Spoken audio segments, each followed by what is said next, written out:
we know. From heritage roots to stories untold, youth and watch experience still bold. Side by side we rise and stand, caring for this special land. Through every challenge we come through, safer, stronger, tried and true. With volunteers and vision clear, we conquer every doubt and fear. Oh, Chittering, you shine so bright, a countryside full of light, where every road leads to a dream, and every face is on your team. From going towns to open space, you can feel the warm embrace. There is nowhere else that feels like home. Chittering, yeah, it is more than land, it is more than view. It is the people that make it shine through. Chillin', we choose you. More than words can ever say. Chittering, you light our way, our home, our heart, forever true. Chittering, we love you.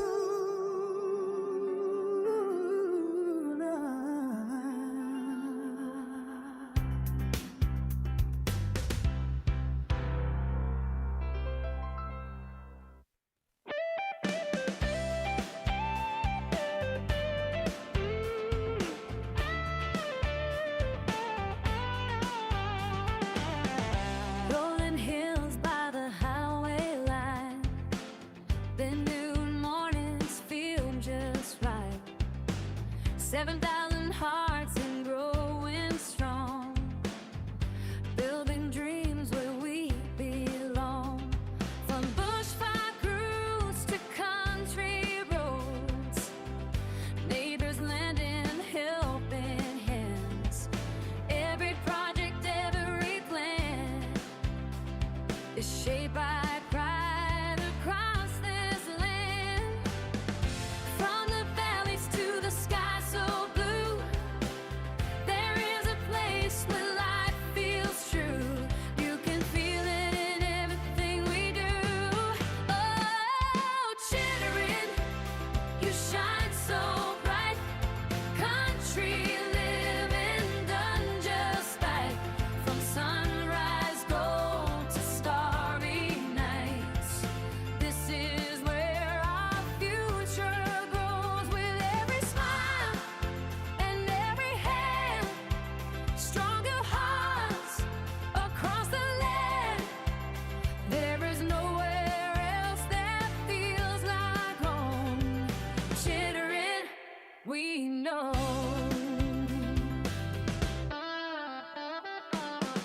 Taste of Chittering fills the air, music markets everywhere. From library labs to cafe fare, good times found beyond compare. Children playing, seniors wise, beneath these clear and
From heritage roots to stories untold, you didn't watch your spirit still bold.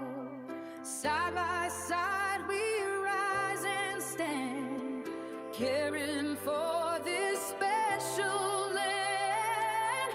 Through every challenge we come through, safer, stronger, tried and true. With volunteers and vision clear, we conquer every doubt and fear. Oh, Chittering, you shine so bright, a countryside full of light, where every road leads to a dream, and every face is on your team. From glowing towns to open space, you can feel the warm embrace. There is nowhere else that feels like home. Chittering, yeah, it is more than land, it is more than view. It is the people that make it shine through. Chillin', we choose you. More than words can ever say. Chittering, you light our way, our home, our heart, forever true. Chittering, we love you.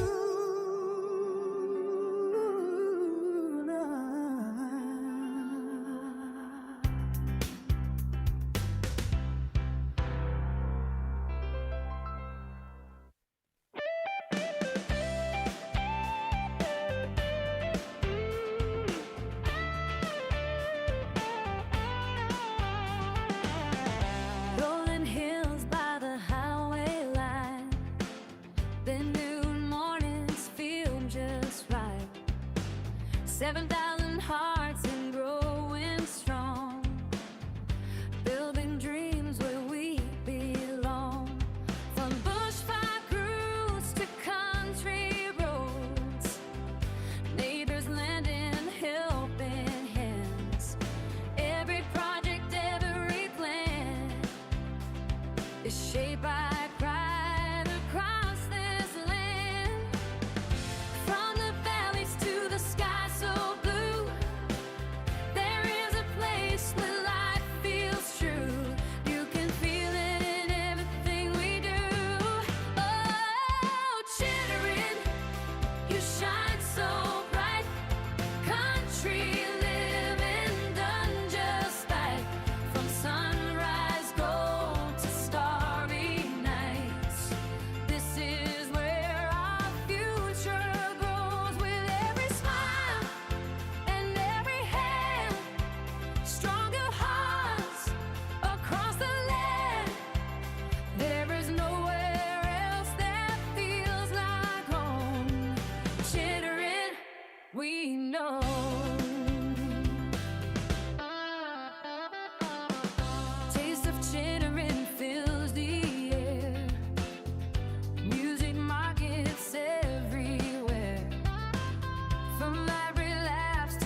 From heritage roots to stories untold, you and watch your spirit still bold. Side by side we rise and stand, caring for this special land. Through every challenge we come through, safer, stronger, tried and true. With volunteers and vision clear, we conquer every doubt and fear. Oh, Chittering, you shine so bright, a countryside full of light, where every road leads to a dream, and every face is on your team. From glowing towns to open space, you can feel the warm embrace. There is nowhere else that feels like home. Chittering, yeah, it is more than land, it is more than view. It is the people that make it shine through. Chillin', we choose you. More than words can ever say. Chittering, you light our way, our home, our heart, forever true. Chittering, we love you.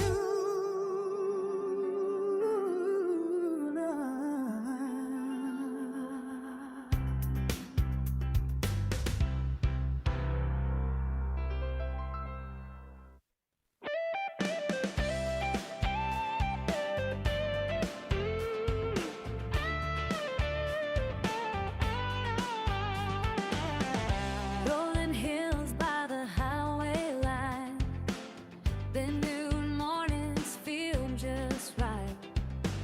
7,000 hearts and growing strong, building dreams where we belong.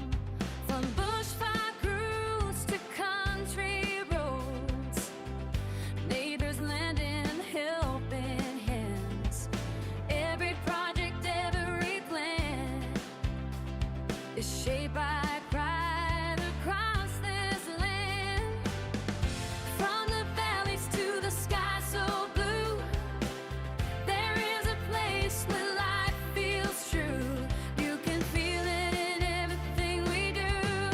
Oh, Chittering, you shine so bright, country living done just right. From sunrise gold to starry nights, this is where our future grows. With every smile and every hand, stronger hearts across the land. There is nowhere else that feels like home. Chittering, we know.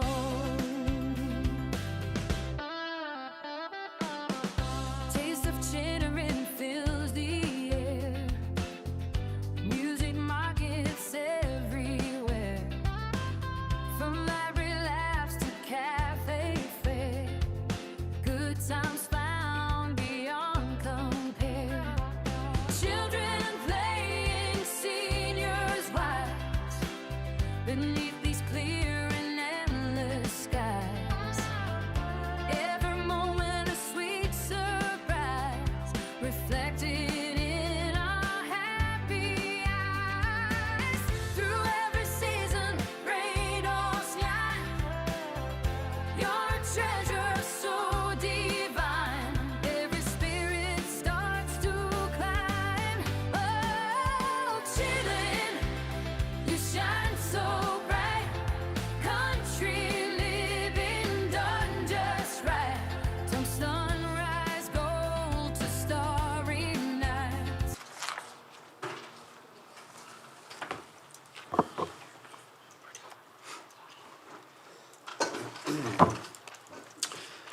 Good evening, ladies and gentlemen.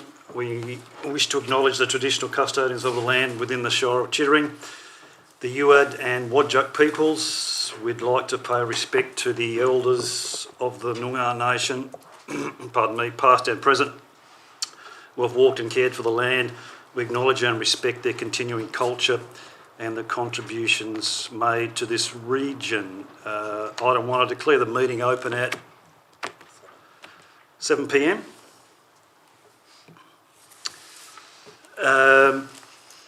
Please note, as per Council Resolution 130423, this meeting is being live streamed.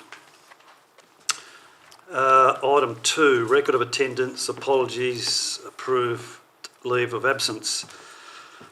The following members are in attendance: Councillor Renee Van Eden, Councillor Kylie Hughes to my left, Councillor Nicholas Gray to my left, Councillor Beck Folkes-Taylor to my right here, John Curtis, the far right, Deputy President Mary Angus, and myself, President David Dewar. The following staff are in attendance as well: Danae Kerr on the keyboard, Jake Whistler as Executive Manager Development Services, Scott Clayton, Deputy Chief Executive Officer, right down the back, and the CEO, Melinda Prinsloo, right here on my left. We have, I believe, 37 in the public, in the gallery. We have no media that I'm aware of. There are nil apologies, nil approved leave of absence.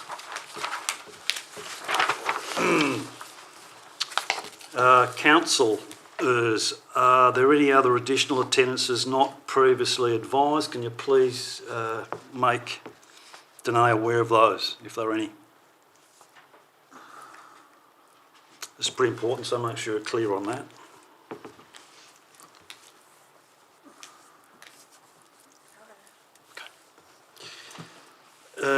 Item 3, disclosure of interest. There are...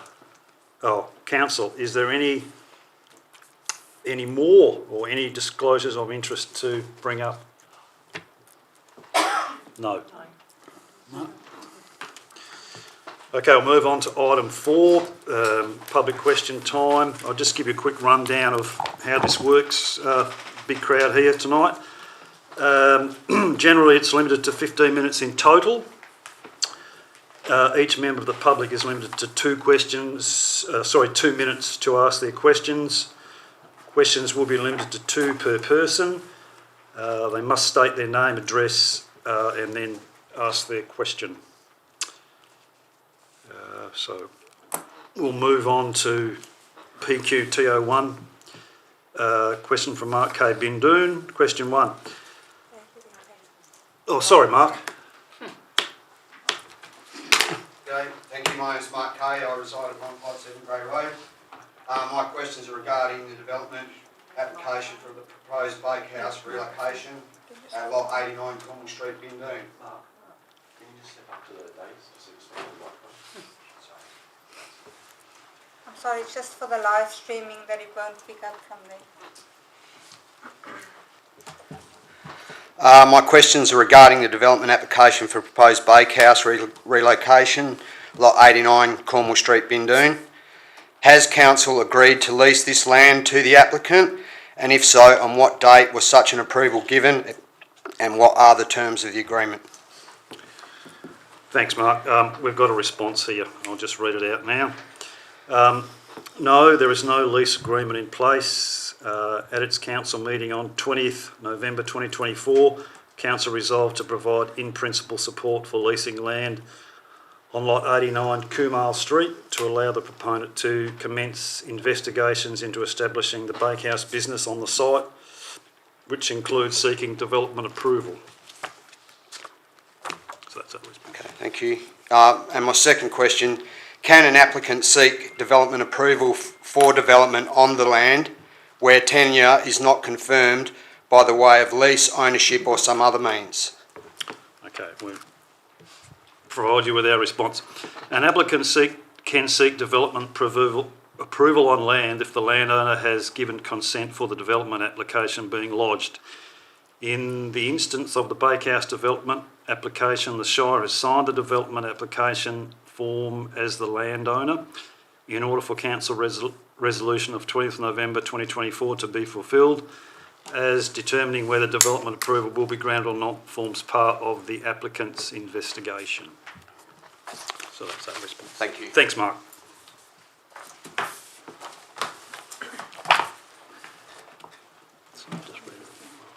Oh yeah, thanks, Lisa.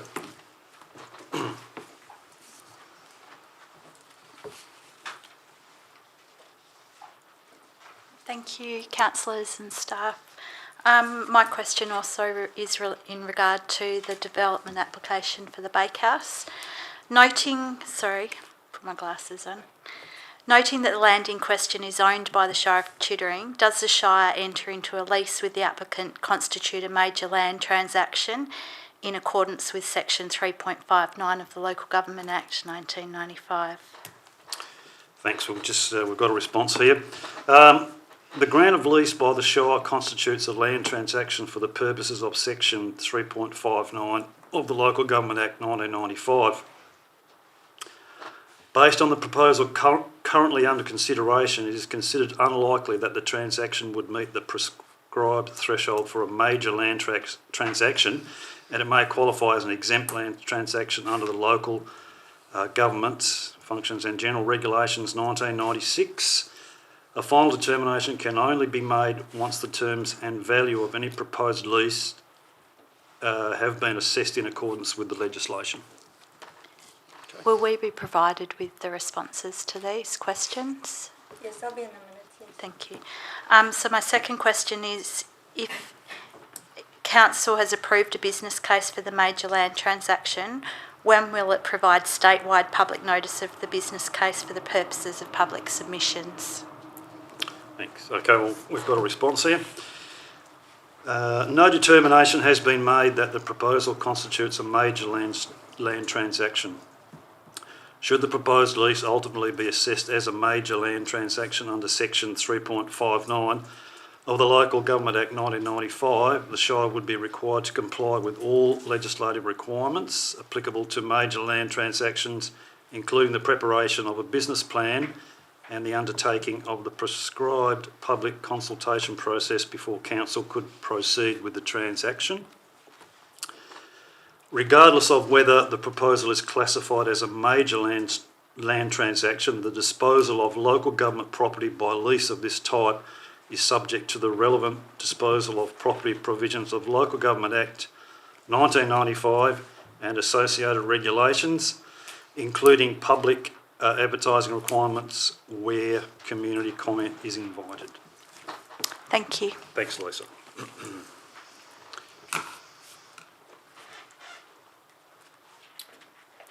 Are there any other questions from anyone else in the public?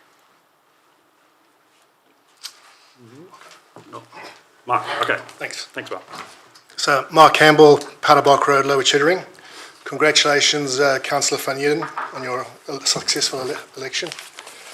So my first question is around the recent budget that was passed. Did Council allow and approve funding for the Lower Chittering Bridle Trail?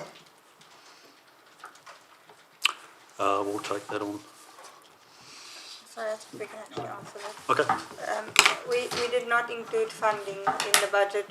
We have discussed it during the budget sessions and determined that when the total need of the infrastructure required is known, a budget amendment will then be brought to Council. So there wasn't a budget set beforehand, but it was discussed that it would be made available when needed. Yeah, thank you. Second question, so the Michelle Fire Brigade received new brigade trucks last year and the existing building was extended to accommodate these vehicles. From my memory, the project was budgeted for in last year's budget cycle. I have been advised by a number of ratepayers that the new doors are too small for the brigade trucks to safely enter and exit the building. So I suppose my estimate at rectifying the issues and fitting bigger doors and modifying the building probably cost the Shire an additional $20,000, just my rough assumption on replacing two large doors. So can the President please confirm whether the figure is correct and explain how the original design did not properly account for the dimensions and safe operation of the new brigade trucks? Yeah, we'll just pass that one to the CEO. Thank you. Yes, I can confirm that the original design was too small. It was signed off by the DFS, CESM and the captain, and when the trucks arrived it seemed to be not fit for purpose. We have in the meantime, with the help of our new CESM, secured funding from DFS to rectify the situation. I would have to take on notice the actual amount of it, but DFS will be funding the capital works from the ESL funding. Thank you. Sorry, the capital grant funding, yes. Thanks. Thanks, Mark. Are there any other questions from the public? Oh, there are, yep.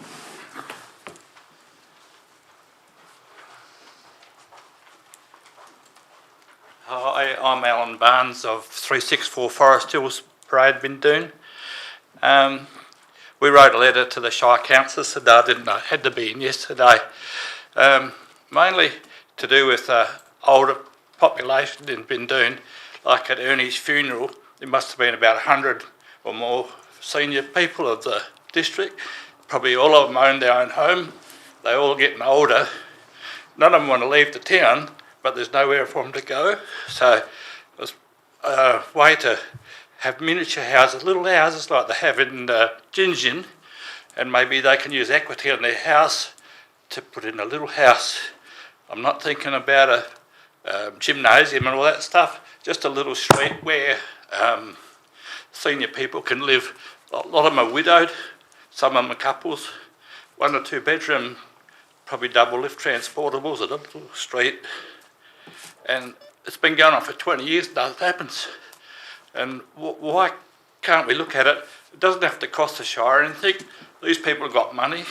They could use their wealth to put into there, and then maybe sell that house later, rent it to pay for this one or something. Can you tell me why nothing wants to be done about it? Thanks. Thank you, Mr. Barnes, for the question. This is one of the aspects that is included in the provisions of the precinct planning. It is specifically one of the major elements that we have included in the planning, because if it's the precinct funding is for all the planning up to the point where something is shovel ready, and if there is a business case for that, it can then be completely presented to a developer to build The space of the land? No, so the space, the land, everything is included in the precinct planning for the precinct planning grant proposal. So in that whole precinct, if there's a pocket identified for such houses, it will form part of the planning that becomes a component that will be developed up to shovel ready, which means it is ready for a developer or the Shire or grant applications to continue with the process. At the moment, there is no small enough blocks released in the Shire for somebody to build something that small, apart from the few that are in the Bindoon Vista, and there's a few in Miche and other places where there's small enough blocks. There wouldn't need to be blocks. It could be a street, and you wouldn't own the land the house is on. You would have a right to live there, and a lot of these developments are real shonky. They have to sell the house back to the original for a third of what they paid for. The thing I'm proposing, you'd own your own home, you'd have the right to live there, and you might have to pay a fee to keep the grounds. They always bring up sewerage, and Gingin have got this, what would you call it, a standalone thing from Europe, and the grey water can be pumped up the hill, reticulated back for the gardens. All these problems that they put up before all can be solved easily, you know. So I don't see why. It's been 20 years, there's been land there earmarked for 20 years, more than 20 years. We've been here 20 years. And why it's so hard, I really can't work it out. Ernie's passed away, and there's land all along the back of town, and I talked to Brennan's about it, and I'm sure they could even retain ownership of the land, and we could make a plan and have a little street for oldies and have a gopher trail. We don't need all the other infrastructures here.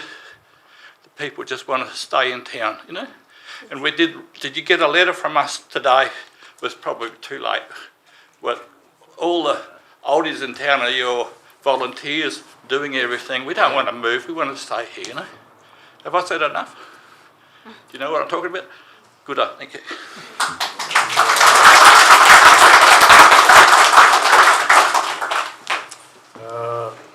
Are there any other questions from the public? Oh, yes.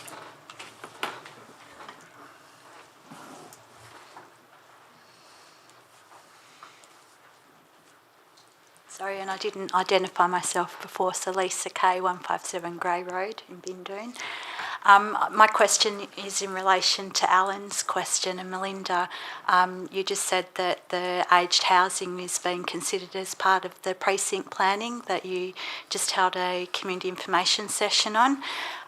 It's my recollection from that session and from the information that was provided that it's got a large tourism focus to that planning.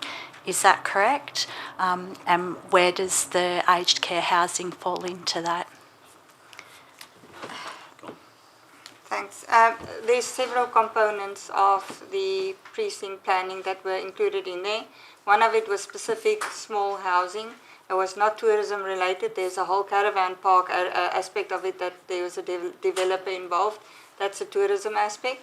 But we were specifically looking at small independent living units, not necessarily for age, but anybody that's got a disability or a need for a small unit. It might even be a single mother. So there's definitely a housing aspect that's not tourism driven that was included in the original proposal. But that wasn't provided to the community at the information session. It was. I would ask that you guys have a look at the information session package that was provided, because it talked about what the exclusions were and that it was a tourism focus. But thank you. Thanks.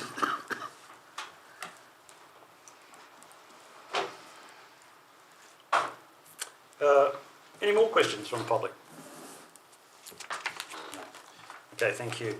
We'll move on to item 5, which is presentations, deputations and petitions.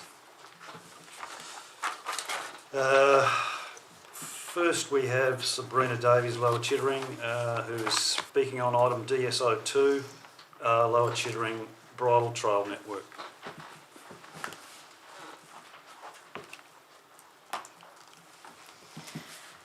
Good evening, councillors, and thank you for the opportunity to speak this evening. My name is Sabrina Davies. I'm a Lower Chittering resident, ratepayer, equestrian and founder of Her Ride, Her Way, where a significant part of my work is helping women create safer, more confident horses while building their own confidence, preparation, risk awareness and practical horsemanship. Safety is at the foundation of what I teach. Tonight, I am not speaking only for myself. I'm also speaking for members of our equestrian community who cannot be here tonight, and for those who have simply given up engaging because they no longer feel heard by their council. That in itself should concern us. Tonight I'd like to speak specifically about safety, evidence, risk and the responsibility to properly consider all three before making a decision. And my request is very clear. We are asking you to reject the officer's recommendation and support the reopening and permanent retention of our bridle trails. Because abandoning these trails does not make horses disappear. It does not stop people riding. It simply removes an off-road alternative and leaves riders with fewer options than sharing public roads with vehicles. And from a safety and risk management perspective, that concerns me enormously.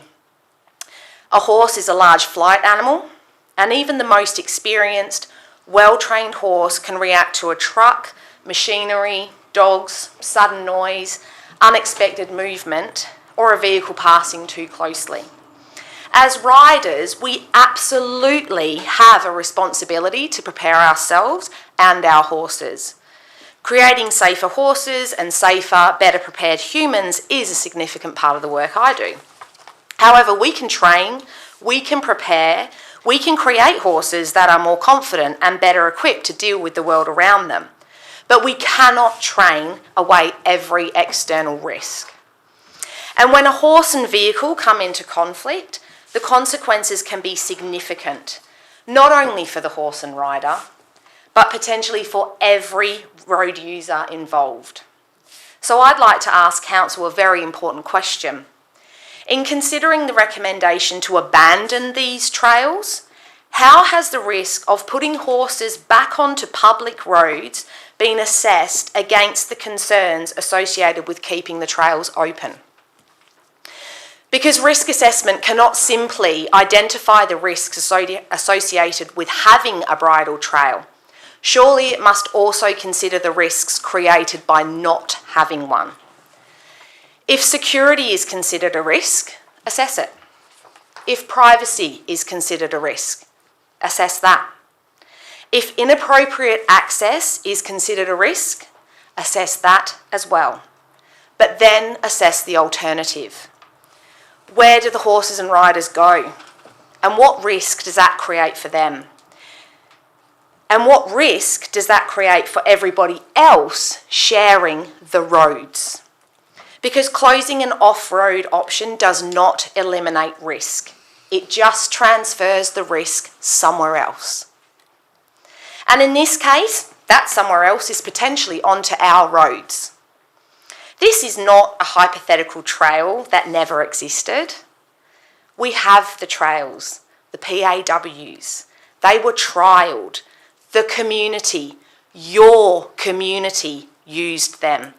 A reference group worked extensively on them. And the community has been consulted. The current report records 258 survey submissions. Of those, 85% supported permanently opening the trails. A further 7% supported permanently opening the trails with some changes or improvements. Only 8% did not support permanent opening. So I respectfully ask, what exactly does community consultation need to look like for it to influence the outcome? Because 85% didn't say maybe. They supported permanently opening the trails. Another 7% essentially said yes, but with changes. And yet here we are, considering abandoning them. If that level of community support, your community, isn't enough, what would be? And perhaps this is where those members of our community who tell me they no longer feel heard deserve particular consideration. People stop participating when they believe their participation doesn't matter. When council consults its community and the response is this strong, people need to see that their voices carry weight. We absolutely acknowledge the concerns of adjoining landowners. They deserve to be heard. But importantly, adjoining landowners are not universally opposed to the bridle trails remaining open. The current submissions include adjoining landowners who strongly support the trail. One describes having near misses riding on the road and having to float horses elsewhere to find somewhere safe to ride. There are also adjoining landowners who've raised concerns about privacy, security, parking, dogs, and inappropriate access of the tracks. And those concerns matter. But a concern being raised is not the same thing as establishing that a project cannot operate safely.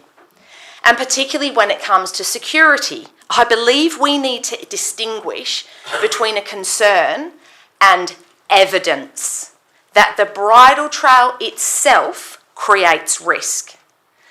A person intending to unlawfully access private property does not require a horse or a bridle trail to do so. If there is evidence of an increased security risk specifically created by the trail, address it. manage access, restrict inappropriate vehicles, install gates, use signage, consider other practical controls, substantiate the risk, mitigate the risk, manage the risk, but don't remove the trail. Because if council attempts to solve one risk by transferring another risk onto our roads, we all need to ask, have we actually made our community safer? And we're not here, all of us are not here asking council to build some extravagant new equestrian facility. We're asking to safely utilise corridors that already exist. We are residents, we are ratepayers, and we are a strong equestrian community. This isn't simply about wanting somewhere nice to ride. This is about keeping horses off public roads wherever we reasonably can. Councillors, this is what I'd really like to leave with you tonight. The officer's recommendation is exactly that, a recommendation. You are not bound to accept it. You are our elected representatives. The trails have been trialled. The community, your community, has been consulted. The concerns have been identified. And we're not asking you to ignore the concerns. We're asking you to solve them without taking away the trails.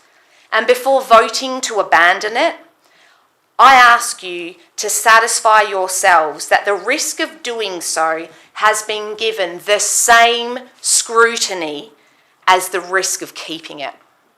Because abandoning the bridle trails does not resolve the safety issue. It just leaves us with the same horses, the same riders, the same roads, and fewer safe alternatives. So tonight, please listen to what your community has told you, including those who are not standing in the room. Look at the risks on both sides of this decision. And please, don't confuse removing an option with removing a risk. Reject the recommendation and reopen our bridle trails. Thank you.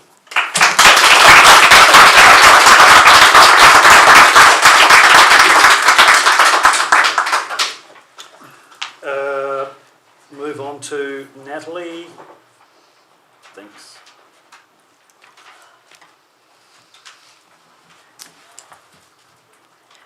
Good evening, councillors. My name is Natalie Shabilia and I reside in Sussex Bend in Lower Chittering.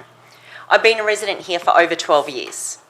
Some of you have seen me stand here before multiple times over the last couple of years advocating for a bridle trail in Lower Chittering, advocating for a safe place to ride.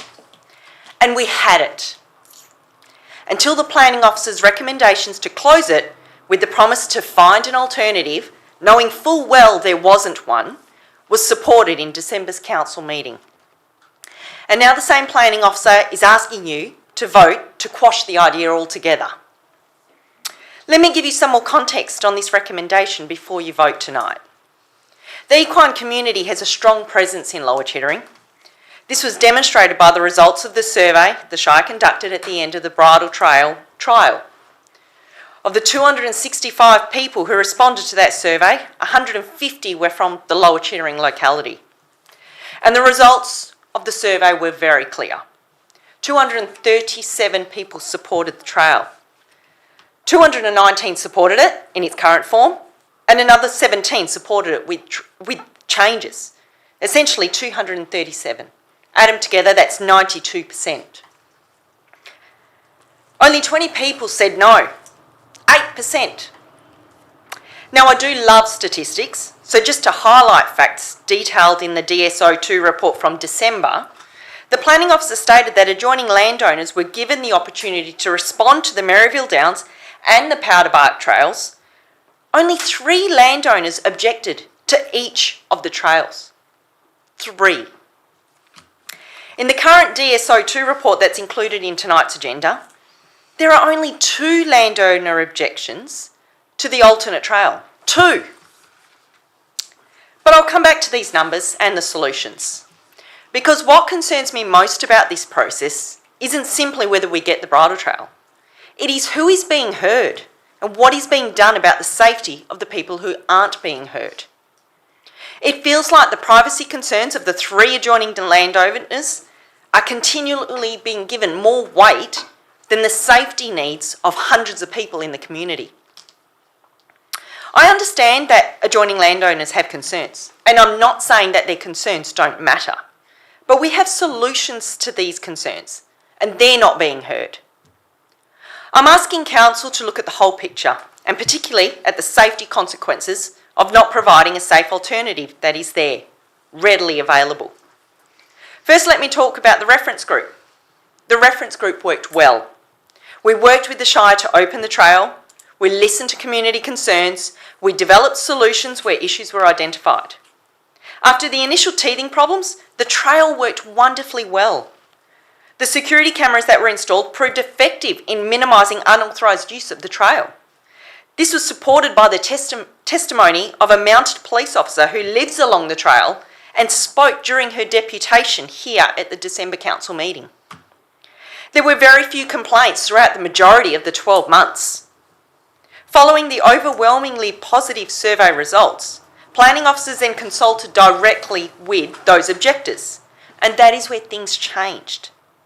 The concerns of these 3 landowners were raised with us, but we had solutions. The privacy concerns of the 3 landowners were around the properties near the ends of the trail, the section that ran from Santa Gertrudis to Guernsey, and then the section near the Jersey Road end. So we said, let's compromise. If those sections are creating problems, remove them. Leave us with the Marbling Brook section from Guernsey to the end of the trail. That trail runs along the back and bottom of properties. There's very little visibility to houses or people. We were willing to give up large sections of the trail to reduce the impact on adjoining landowners. We asked the planning officer to put forward a recommendation to alter the trail accordingly. It was knocked back. That was when the alternate was sought. For the alternate trail in February this year, 2 landowners objected. 1 only objected to the float parking that was proposed, not to the trail itself.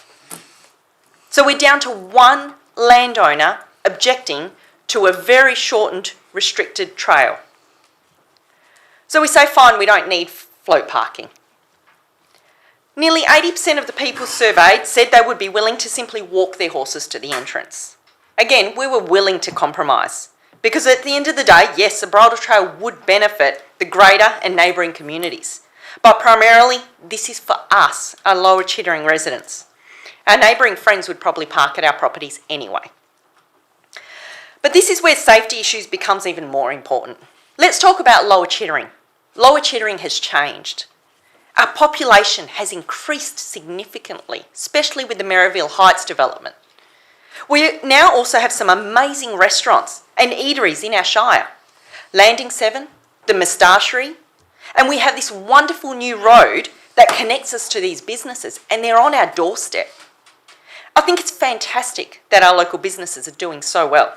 My family and I are frequent diners at both these places, which speaks volumes of my cooking skills. But there's another side to that success. There is significantly more traffic using Lower Chittering as a thoroughfare. Not just locals, but our Bullsbrook neighbours as well. Again, it's great for our local businesses. But it also means more traffic on the roads that our horse riders are currently being forced to use. People are careless. People speed. People can be impatient around horses. People don't always understand how unpredictable a horse can be when it's frightened by a loud vehicle or a car or truck that passes too closely. I often hear people say, horse riding is risky. You take that risk. And yes, I accept that riding a horse carries an inherent risk. One of the fundamental principles of risk management is where you can reasonably reduce a risk, you should. The risk of falling off a horse is actually low, but that risk increases significantly when you add speeding vehicles, loud traffic, narrow roads, and hard tarmac. And then there's the worst case scenario, a horse and rider being hit by a vehicle. And if a rider does fall, falling onto a road is very different to falling onto a softer trail surface. A bridle trail doesn't eliminate the risks of horse riding, but it can reduce some of those risk factors. Less vehicle traffic, a softer surface, more predictable conditions, a dedicated space for horse riders. That is what we are asking for, not a risk-free environment, a safer one. I'm an integrity manager for the state government. I'm passionate about integrity. By definition, integrity is the quality of being honest and having strong moral principles. Now, I'm one of those strange people who actually reads those little pamphlets that get dropped in our letterboxes around council elections. And I'm pretty certain that every one of you used the word integrity somewhere in your values or promises to the community. So I'm asking for you to apply it here. How does it make sense that two landowners who oppose the bridle trail, actually one if we discount the float parking one, carries more weight in this process than all those support it? How is it that so many of us are not being heard? How is it that the privacy concerns of that one landowner is being heard over the safety of others? How is it that one landowner is being heard over all these landowners that supported it? Again, detailed in DSO2 of today's agenda. How is that consistent with integrity? Again, we're not saying the concerns don't matter. We're saying we have solutions, but they're not being heard. I understand that council can't appease everyone. There will always be people who object developments and changes in the community. We've seen substantial opposition to some of the best things that have happened in our shire. Landing 7, the Musho Recreation Centre, the Youth Hub, and council still made a decision to approve them. So why, when it comes to something as simple as providing a safe place for our horse riders, are we unable to find a compromise? We have tried, we have negotiated, we have offered to remove large sections that create the greatest concerns for adjoining landowners. We have said we don't necessarily need float parking. We have reduced our request in our aim to compromise. The solutions are there. We just want the alternate trail reduced from the original trail. It's the current alternate trail route. Hey, we'd like them both back, and we'd like them both back in their full. But if anything, we'd like the alternate. Floating horses outside of Lower Chittering is not possible for a lot of residents, and Lower Chittering holds a huge population of the residents of Chittering. Hence why we're advocating for the trail to be here. As for the future bridle trails elsewhere in the shire, absolutely. We're a semi-rural shire. As Chittering as a whole continues to grow, safe horse access should be considered in all future planning and development. Please don't stop that development.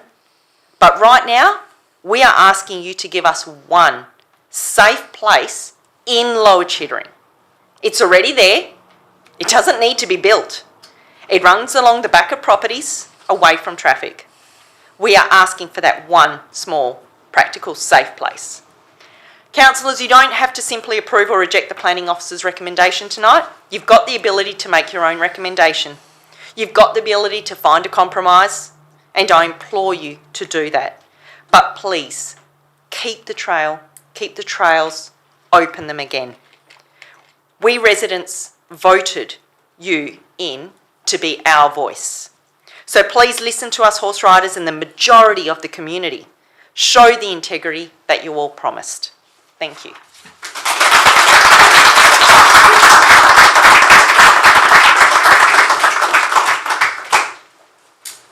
Thank you. Now we have Mark Campbell, please.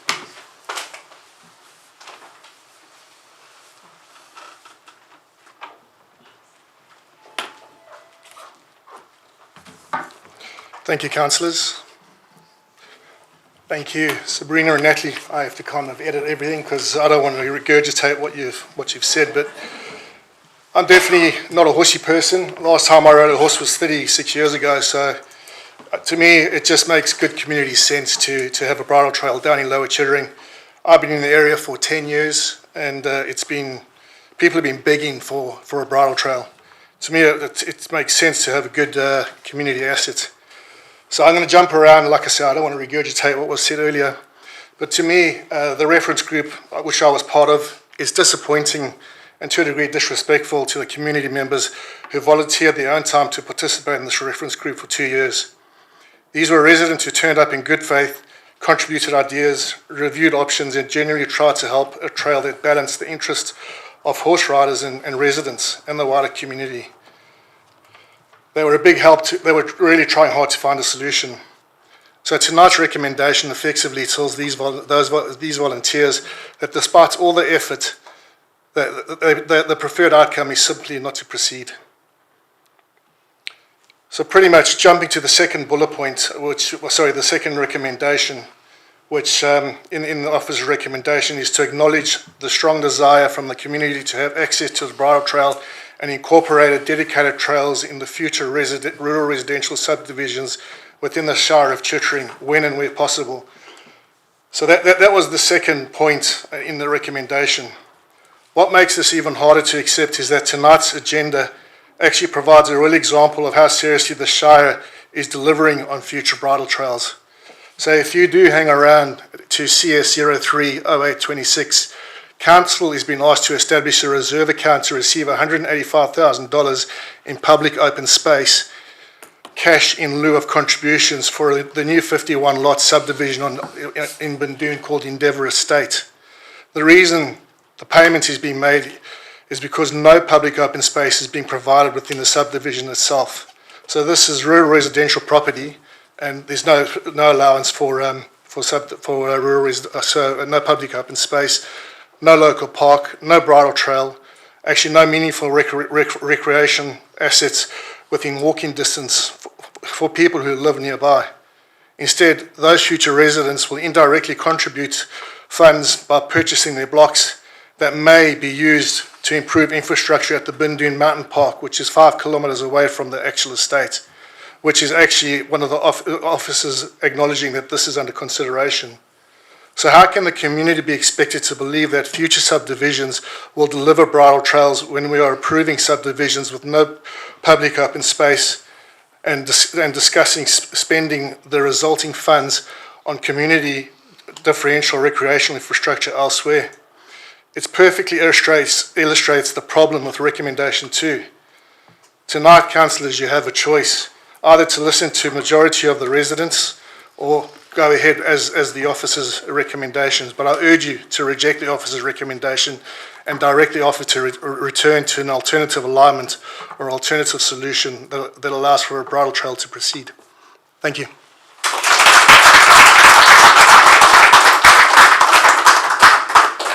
Thanks, Mark. And now we've got Nicole.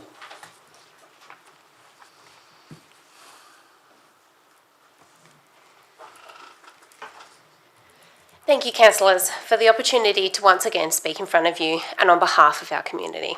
My name is Nicole Hurst and I reside on Texan Ridge, Lower Chittering, and I am speaking to oppose the officer's recommendations to abandon this proposal for the bridle trail.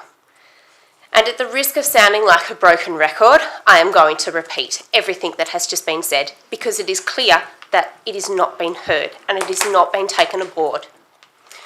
I understand that there are concerns from small numbers of residents, particularly around the privacy, the proximity to homes, access, how the trail would be managed, and those concerns are legitimate, as we keep saying. Yes, they are, and they do need addressing, and we have put forward solutions to these problems, but they are not being heard. They are not being implemented. Now, I don't know what the conversations are between the councillors and these opposed residents, but by the sounds of things, it doesn't sound like they are being taken aboard and told to these residents.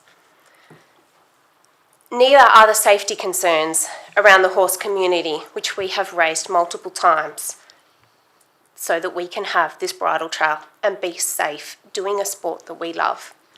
We're not out there to hurt anyone or to cause anyone that 5 extra minutes to get to work.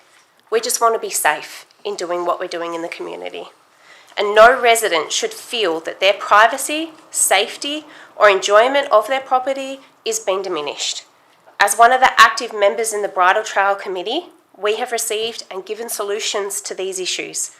As a horse rider and community member, we have made compromises to the trail to help alleviate some of these concerns.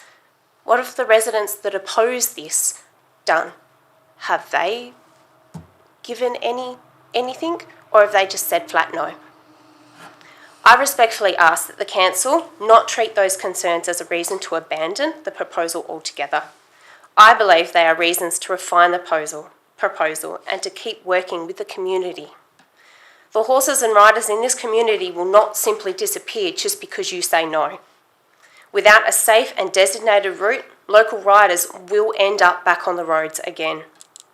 That creates risks not only for horse riders, but also motorists and other road users. Horses can be unpredictable, whether it's a car, a truck, a person on a bike, a dog, it doesn't matter. We can't change that. But what we can change is where that risk is put. Let's take that off the road and put it on the bridle trail instead. Let's reduce that risk by having that bridle trail there for us to use. This isn't just a fight between residents that want it and don't want it.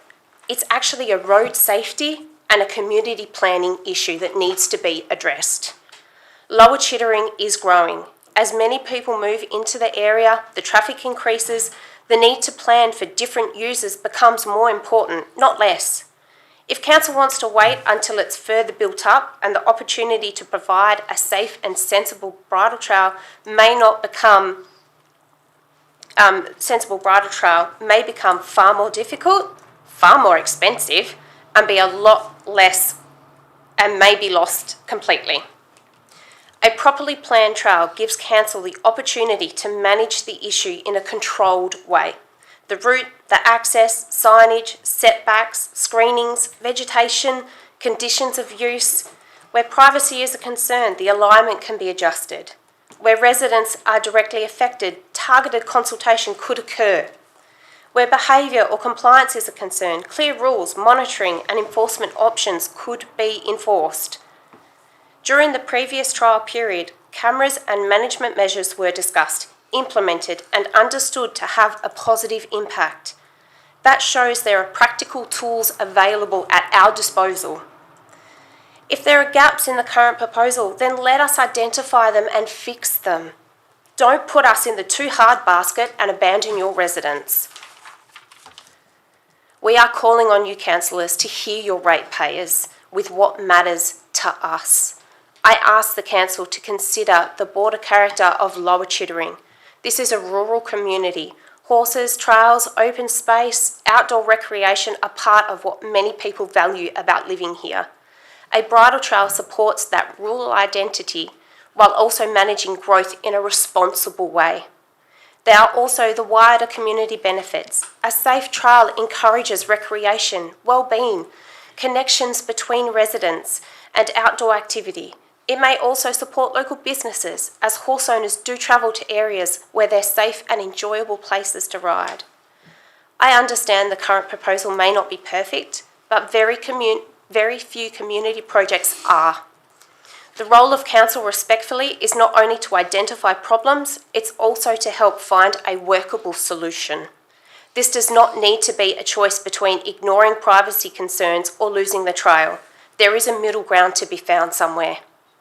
I respectfully ask the council to continue investigating these options for safe and responsible managed bridle trail. That could include a modified alignment, increased setbacks from homes, additional screening and clearly marked access points. If the council believes there are other route options as has been identified in email chains, I ask that those options be properly explored before any decision is made to close the door on the trail altogether. For those of us who ride in Lower Chittering, this is not simply about convenience. It is about having somewhere safe to ride without being forced onto the roads and placed into situations that can be dangerous or fatal for riders and motorists. I respectfully ask the Council to consider the safety benefits, the planning benefits and the broader community benefits that this trail allows. Please listen to your residents on both sides of this issue and work towards a compromise that allows a safe, respectful and responsibly managed bridle trail to become part of the Lower Chittering community. Please do not abandon your residents or the proposal because there are concerns to work through.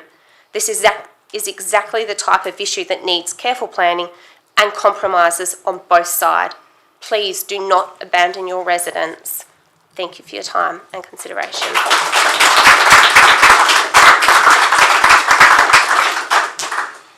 Thanks, Nicole. We move on now to petitions. There are nil. We go to item 6, applications for leave of absence. Council, are there any requests for leave of absence? No? Okay, we'll move on then. Item 7, confirmation of minutes. Ordinary Council meeting of 15 July 2026. Councillors, you have the officer recommendation to confirm the minutes. Can I have a mover, please? Beck. Can I have a seconder, please? John. Councillors, are there any amendments to the minutes? A motion has been moved and seconded that the Council confirm the minutes of our meeting held on Wednesday, 15th July 2026. I'll put the motion to the vote. All in favour? Okay, carried 7-0.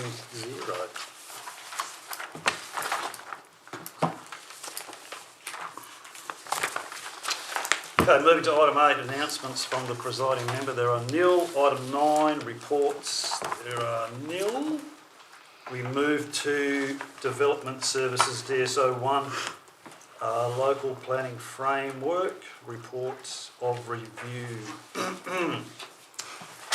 Councillors, you have the officer recommendation to approve the Local Planning Framework, Report of Review and forward the approved report to the West Australian Planning Commission. Can I have a mover, please? Councillor Angus.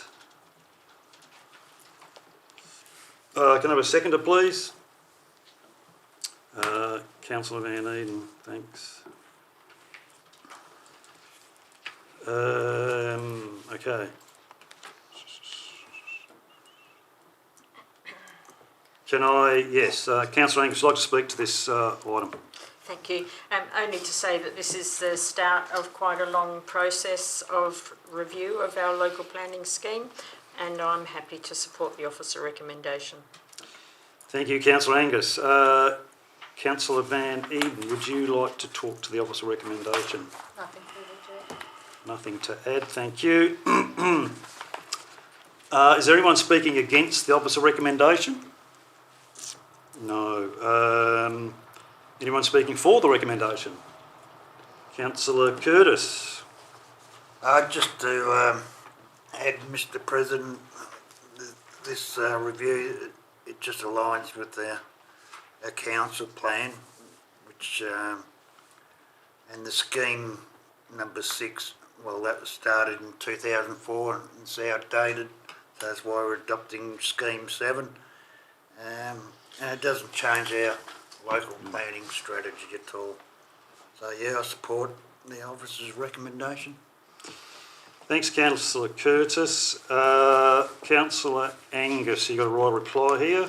Thank you. And just to add that we're not actually adopting Scheme 7, we are beginning the preparation of forwarding it to the Planning and Development Commission. So, thank you. Thanks, Councillor Angus. If no one's speaking against this one, I'll put it to the vote. All in favour? Okay, all against 0. I declare this carried 7-0.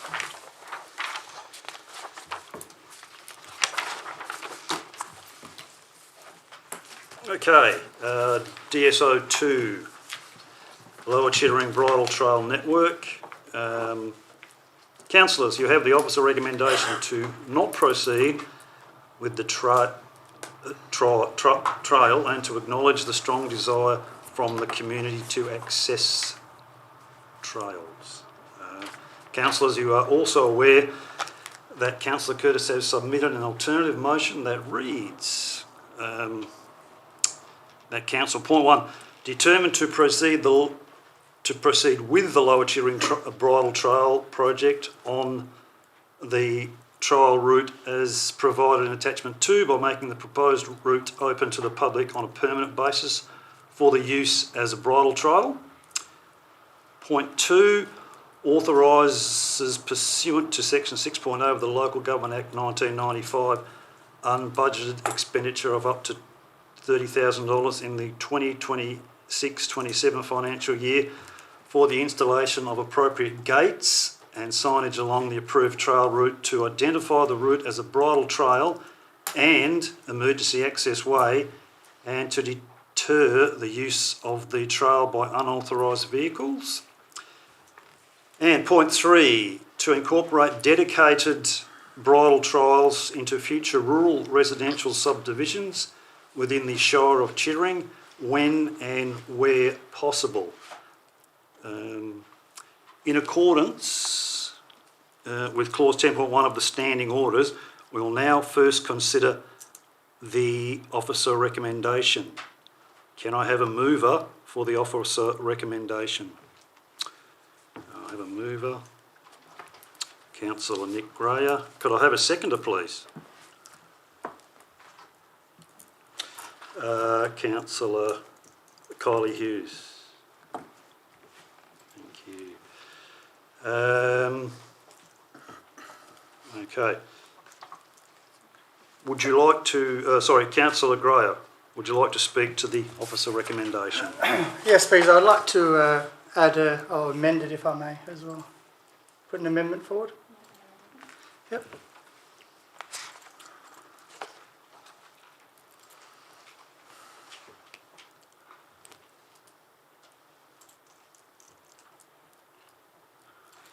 So my amendment would be to determine not to proceed with the proposed Lower Chittering Bridle Trail alignment in its current form, for the following reasons: the privacy and security concerns of adjoining landowners and the adverse impacts on the amenity adjoining landowners. 2, acknowledge the strong desire from the community to have access to bridle trails and incorporate dedicated bridle trails into future residential subdivisions of the Shire of Chittering when and where possible. And then item 3 is request the CEO to investigate and report back to Council on alternative equestrian trail opportunities within the Shire, including opportunities on Shire managed land, opportunities on Crown land, state government managed land where appropriate, and potential engagement with the Department of Biodiversity, Conservation and Attractions, or the DBCA, regarding equestrian access opportunities within the Julimar State Forest. And D, any alternative trail arrangements that minimise impacts on adjoining landowners.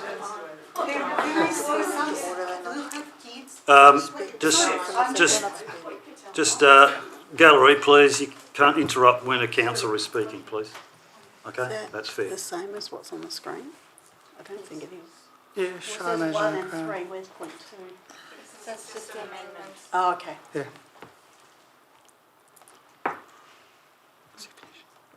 Okay. Thanks, Councillor Gray. Councillor Hughes, would you like to talk to the officer recommendation? He's raising an amendment, so we need to deal with the amendment. Oh, sorry, my mistake. We need a seconder for the amendment. Councillor Foakes-Taylor. No,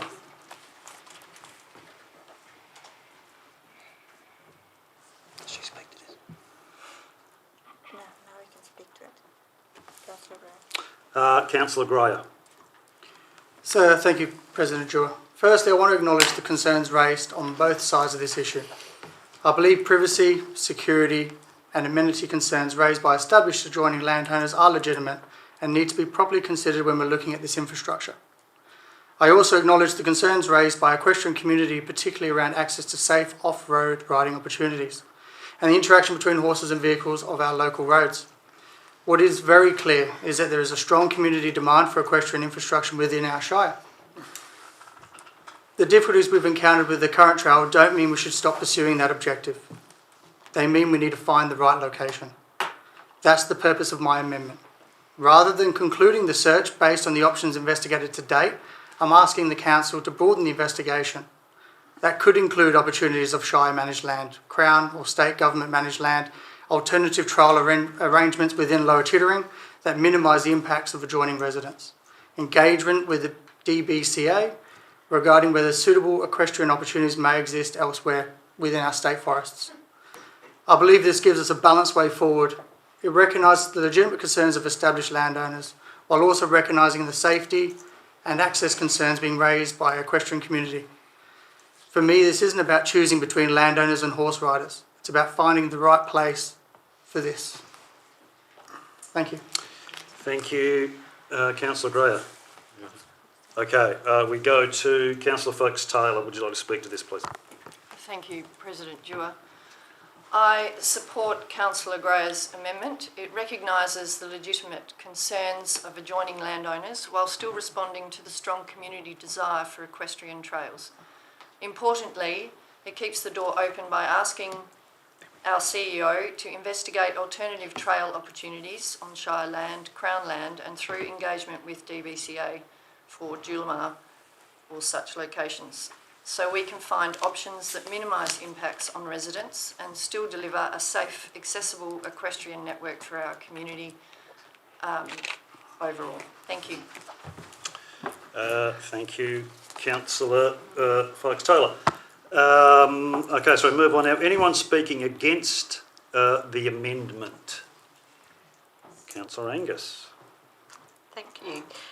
First of all, I'd like to clarify the word abandonment or abandon that has consistently been in the multitude of emails and this evening in the deputations has never formed part of tonight's recommendation. But following on from that, the community have made it very clear through attendance at meetings, emails and deputations that there is a strong desire for bridle trails within our Shire. And we really haven't been told anything tonight that we haven't previously been made aware of or have considered. We've now proposed 2 versions of trail routes, and although there have been just a few objections, the majority of feedback has been very positive, and there has been no environmental issues witnessed during the trial period. While there have been 2 submissions strongly against the latest proposed route, and their concerns are legitimate, we can never guarantee their absolute privacy from a public access way, whether there's a bridle trail there or not. The Shire has the legal ability to allow the access ways to be used for bridle trails. Although the objecting landowners are correct in stating that the bridle trails were not there when they purchased their land, the public access ways were there as part of the land developer's planning, so the purchasers would never have had absolute privacy on that boundary. There have been many items in the past that have come before Council for consideration where there have been some objections, but we cannot make our decisions based purely on the disappointment of a few or the possible impact on property value, but must take into consideration the desires and benefits of the majority and in alignment with our future plans for our community. We do also need to understand and consider the impact on established residents and their concerns. I do support the inclusion of bridle trails being included for consideration in future subdivision planning, of which there are several in discussion, allowing the land purchasers to be aware of the siting of future trails at the time of their purchase. But in line with how I voted in December 2025, I cannot support the recommendation in its current form. Thank you. Thank you, Councillor Angus. Is anyone speaking for the amendment? Councillor Hughes. Yes, I haven't had the opportunity to speak to the substantive motion yet as the seconder, but I will support it in the amended form. I think that this amendment just further clarifies what was already there in that point 2, that we are not abandoning trails or the possibility of trails. That one in its current form, we've exhausted the possibilities, and then this will free up the staff to pursue other options. And I firmly believe that at the planning stage of subdivisions is when it can be incorporated, which would make the trails the best for the horse riders as well as the expectation of property owners buying into them, that is already there and that is a strong selling point. and that would be a more inclusive community for the bridle trails if everyone is already going there with the expectation that that's what its main draw card is, and I certainly see the benefit in that. We've owned a horse for 5 or 10 years. My daughter's ridden horses. She went to the CAC college and studied equine. She was riding on the roads, and I was concerned about her safety. But it's the other users on the road that are creating the risk. They are always going to be creating the risk on the road. Particularly removing the float parking, that means that every single person using that current trail, which is proposed, will be forced to walk their horses there on the road. So you're not removing the risk of putting the horses on the road. It's just a band-aid solution instead of finding a better solution. So I firmly believe that this is the best way forward. Thank you, Councillor Hughes. Councillor Greyer, you have a reply. I haven't spoken against. Oh, sorry, John, missed you. Go on. Just want to state first off that my personal views, because I've replied to emails, but I do listen to other councillors' views on these matters. I'd like to just say that this amendment not to proceed in its current form, I don't know what that means.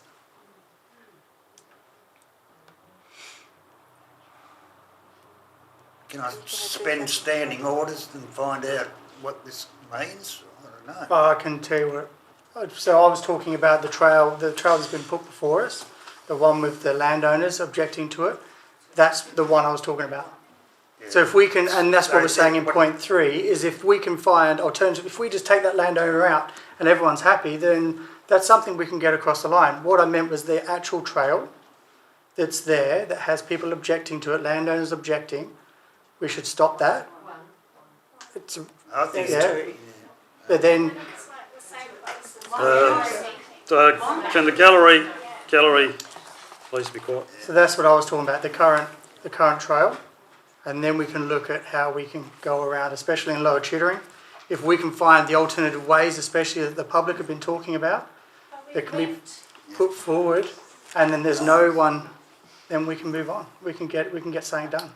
How about the 100-odd landowners? Sorry, you can't interject. Mr. President, can I keep going on my objection to the... Go on. This item has been going on forever. I'm sick of it, really, because there's twice. This is the third trial, and like the residents or ratepayers have been saying, what's the object? 2 people, 3 people out of 50 people. That's ridiculous.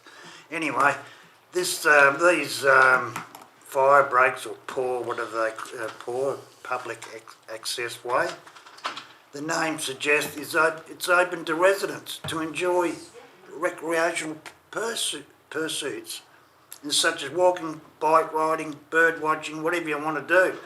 It's illegal. Horse riding. Now, this aligns with our council plan, which we just passed, and it supports community fitness and wellbeing activities. I can't see why people are against this. And going back to the previous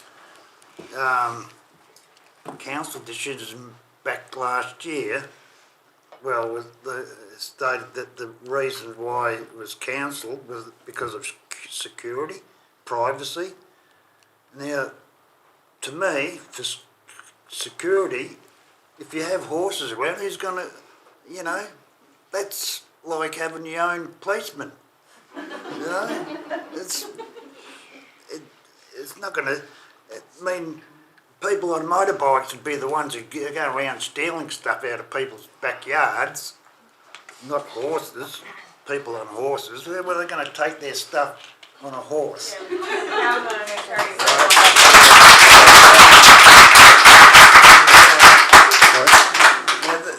This privacy thing, I've worked out, I'm not a horse, I like horses. Not sure. I don't ride them. But people can dismount from their horses when they go past these people who object to the, having their horse passing their property. So I can't see the privacy thing. And also last year we didn't have Renee on board as a councillor, so it's a different view than what we've got. We had previously. Not to say she's going to vote for this or against it, but things have changed. And I think we should vote against the council's, the officer's recommendation. No. No, this is the amendment. We're talking to the amendment, John. Oh, amendment anyway. Okay. Sorry. Is anyone else speaking against the the amendment? Okay.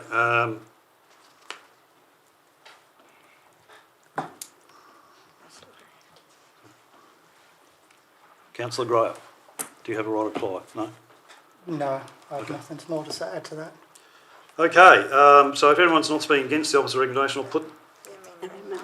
to the amendment. I'll put this to the vote. All those in favour of the amendment? So that's carried 4-3.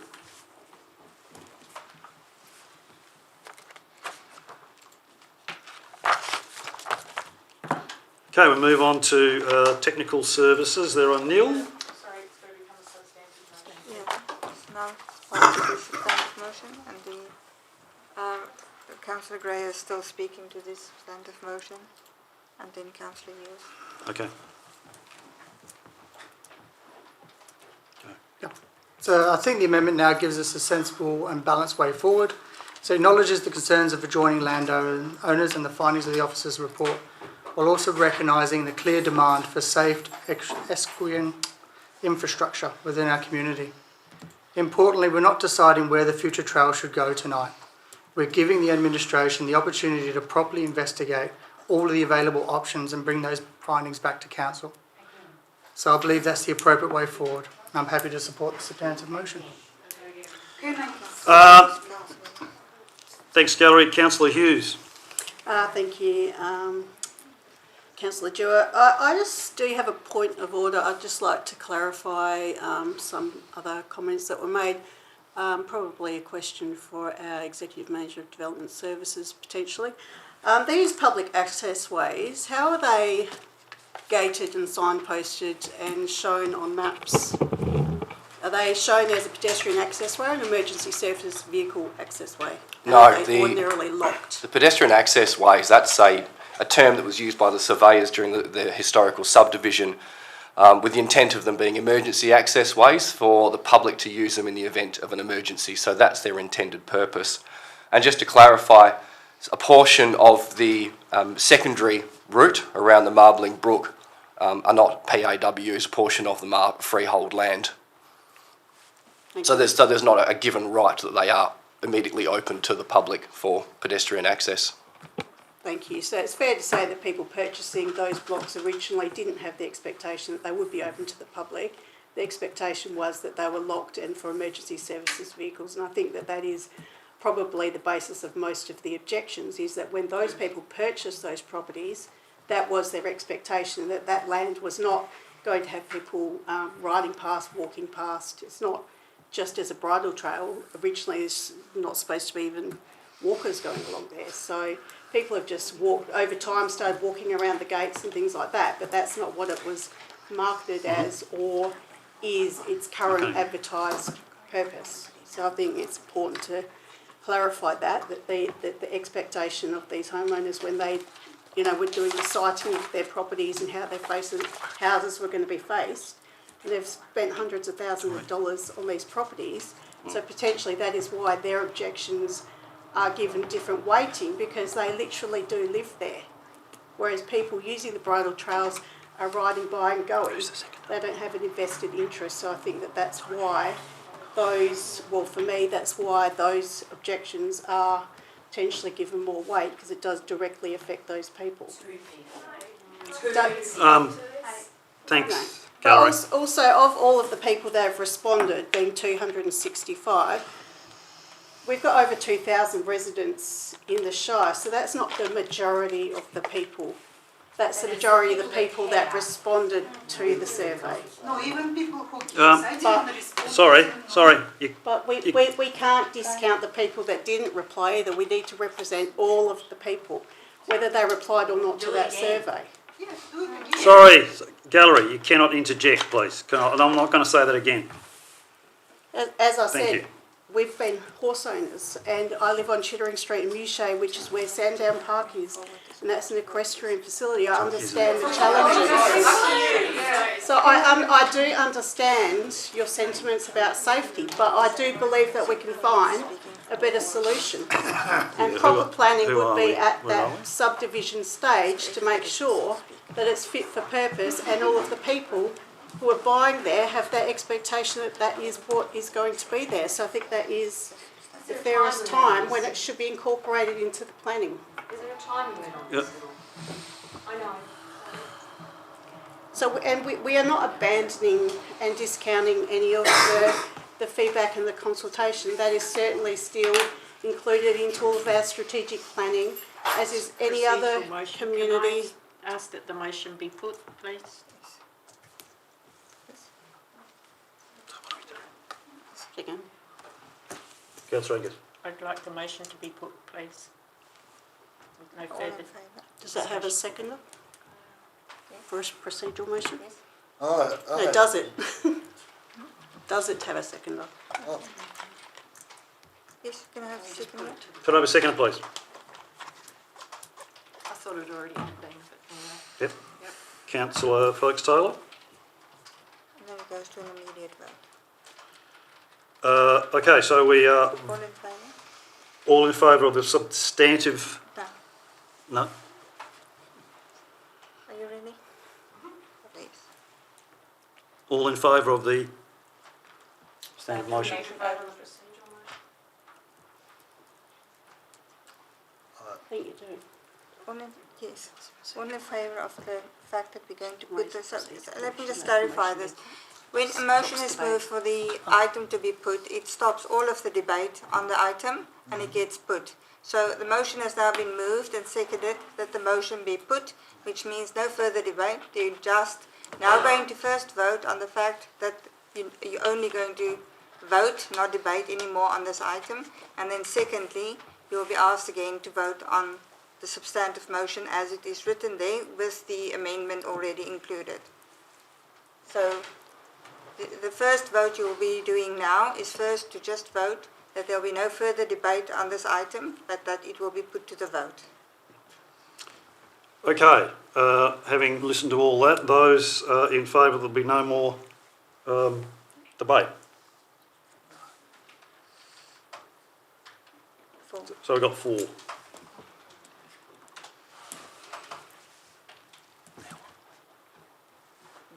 All in favour of the substantive motion. All those in favour of the substantive motion?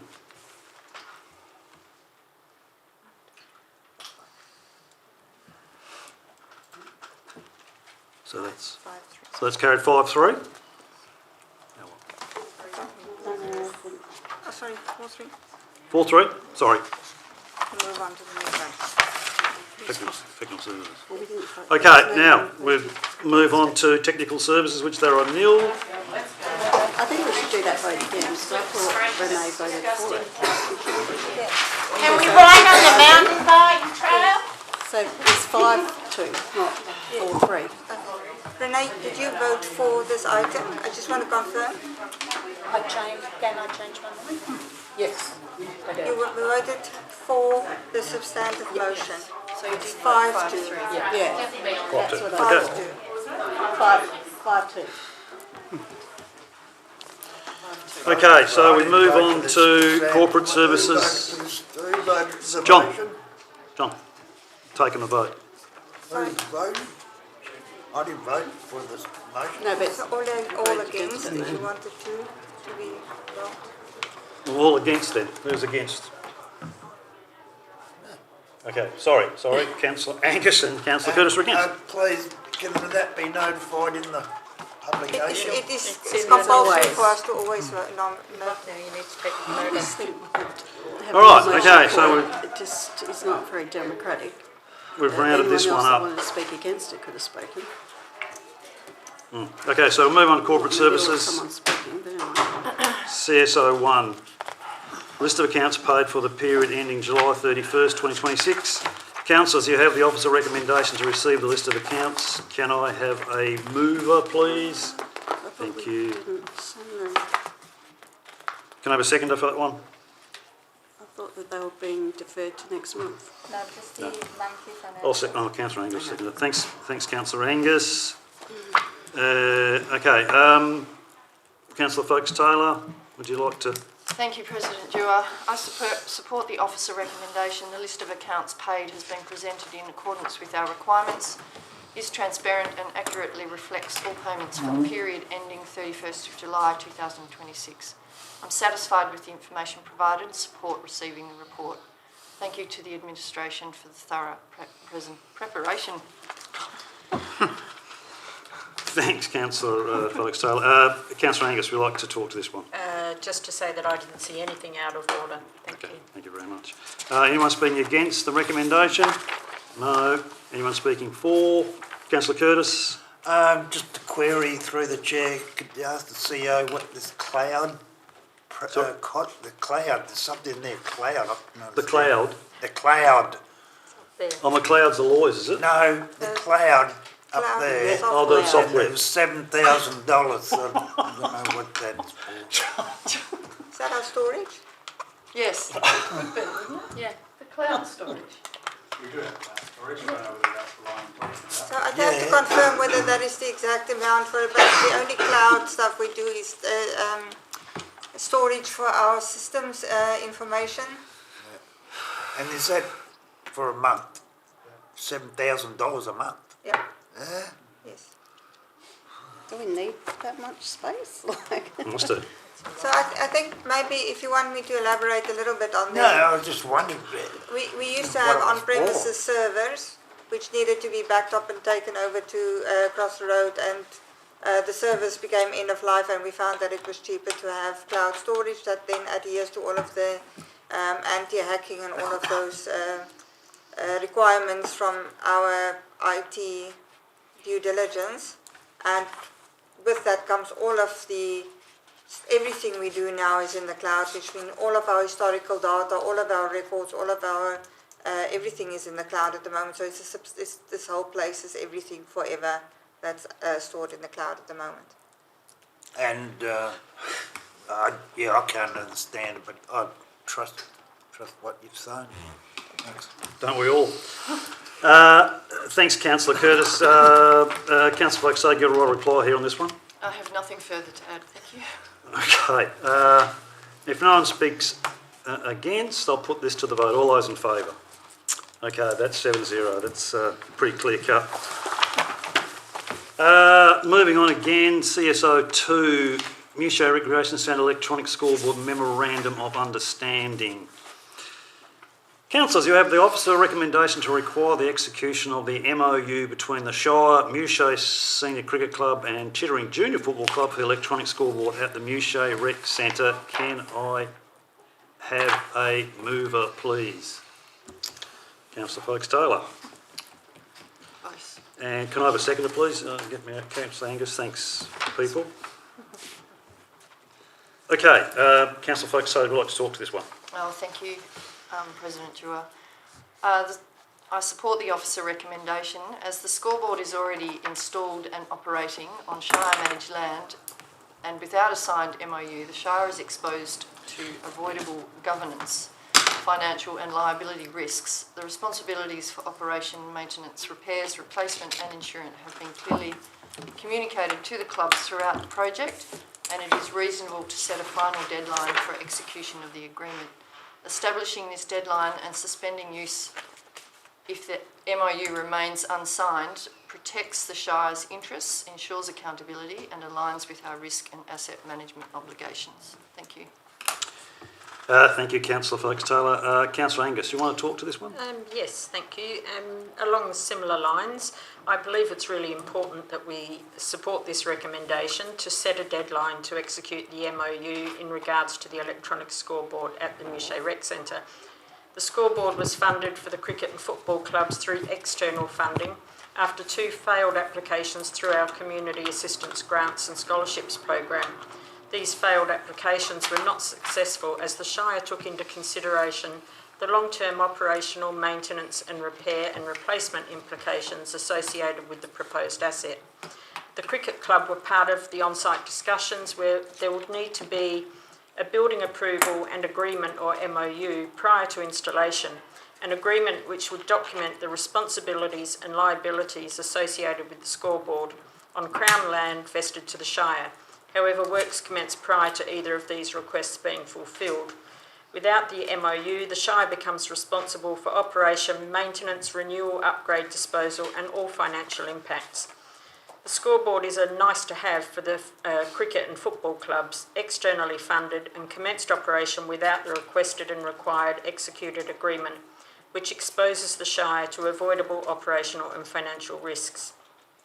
I'm happy to support the officer recommendation in regards to the MOU that confirms that the user groups benefiting from their purchase scoreboards are responsible for the day-to-day operating expenses, maintenance, repairs and future replacement, ensuring that the Shire does not assume ongoing financial obligation for an infrastructure that was initiated and funded by community organisations. I'm also pleased to see point 3 of the recommendation to give the Shire some level of financial protection in future community-led projects on land owned or managed by the Shire. Thank you very much, Councillor Angus, for your comments there. Is anyone speaking against the opposite recommendation? I'm not speaking against it, Okay. but I do, I certainly appreciate and agree with all of the comments. I do have a bit of a concern with it being no later than the 31st of August, however, because that is 12 days away from now, and I think that we should give them probably more time considering their clubs of volunteers and they would have to organise their own committee meetings to sign these things and potentially put it out for a vote of their members as well. So I don't think 12 days is enough notice. So I propose, but this is now notice from us, not, I think we should give them more than 12 days notice. So I propose whatever the last day of September is, the 31st also? It'll be the 30th. 30th.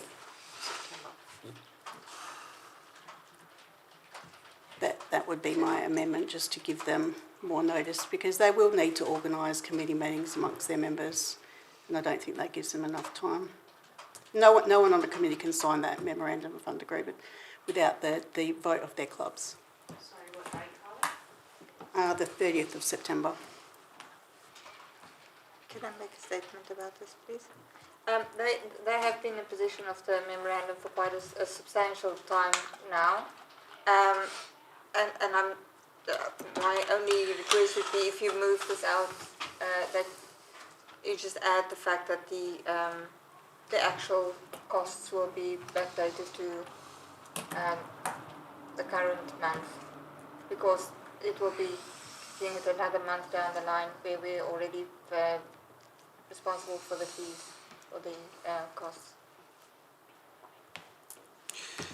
But, I still think that given that this will be a decision of council, I think council should give them more than 12 days notice. I do appreciate it has been going backwards and forwards, but that's, aside from us giving a period of notice, I don't think it's good form for a council to give volunteer clubs only less than 12 days notice for something, when given the structure of clubs, they need to go to committee meetings and things like that. What do we do? Well, I'm just a proposed amendment. I Okay. need a seconder for the amendment to change the date. Okay, yeah, all right. I'm happy with that.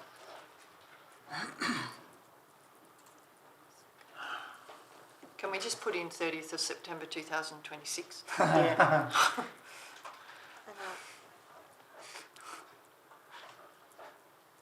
Councillor Hughes can speak to the... Yeah, sorry.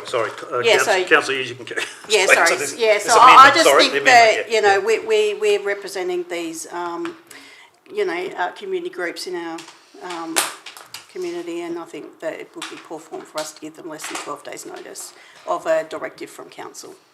I do appreciate they have had more time prior to that, but it is a busy time of year with finals and things, and they're volunteers, and they would have to take this to a committee meeting and a vote of their members probably, because it's an ongoing commitment for a period of time into the future. So. Okay, now we come back to Councillor Folkes-Taylor. I support Kylie's amendment. I believe it's actually a valid comment to have made, as some committees do need to make the decision as a group. However, yeah, I support all other factors of the... Is anyone speaking against this amendment? Yep. John? These cricket clubs have been given how much time to respond, and they're ignoring us. No, I don't know what's going on down there, but I wouldn't give them the time of day. I must object to that, the tone of the comment. Is anyone else speaking against the amendment? Okay, Councillor Angus. Yes, I also think that they've had multiple requests from before it was even installed to say that they would need to get this signed, and they're just avoiding it. So I think they've had enough time. Okay. Anyone speaking for the officer recommendation? The amendment. Sorry, amendment. Yes, the amendment. Anyone speaking for the amendment? No. Councillor Hughes, you have a right to reply to this amendment. Just to potentially object to Councillor Curtis's characterisation of the club. It was a little outline. How can you have a vote on this anyway? Because that's a right of reply. No, I'm not a member of the cricket club. User group down there. John? Okay, so we will put this amendment to the vote. All in favour? Okay. All against? 3 against. Okay. 4-3. Thank you. Now becomes part of the substantive motion, which is up there. Yeah, so just furthering to speak to the substantive motion. Yeah, I certainly agree that they were well aware they'd need to sign this by all accounts. I think giving them that bit of extra time, given that it's now a directive of council as opposed to previously being a directive of the Shire itself, I think that is fair and reasonable, and I think I do agree with all the other points. I do have a concern with these sort of things though, because what is the Shire's position in the future if either of these clubs fold or only one of them remains? Do they then burden the whole costs? I think this is food for thought going forward, that if clubs are contributing financially towards things on Shire land, you know, how do we ensure this should probably have all been sorted out before the thing was turned on, or, you know, given more consideration to the legalities of these things.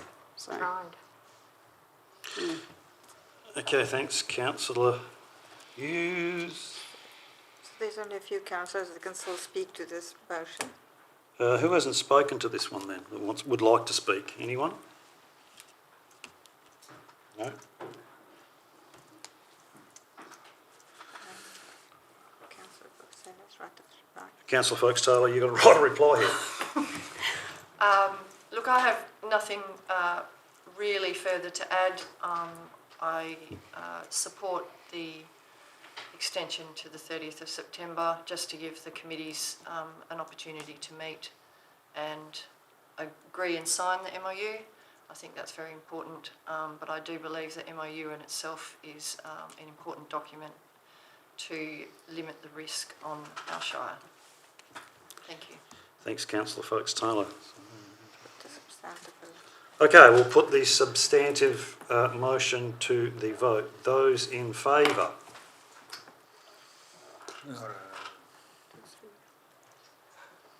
Was it 5-2? Or those against, sorry? 4-2. 4-2. I, No, No, 5-2. 5-2. 5-2? Yeah. All right.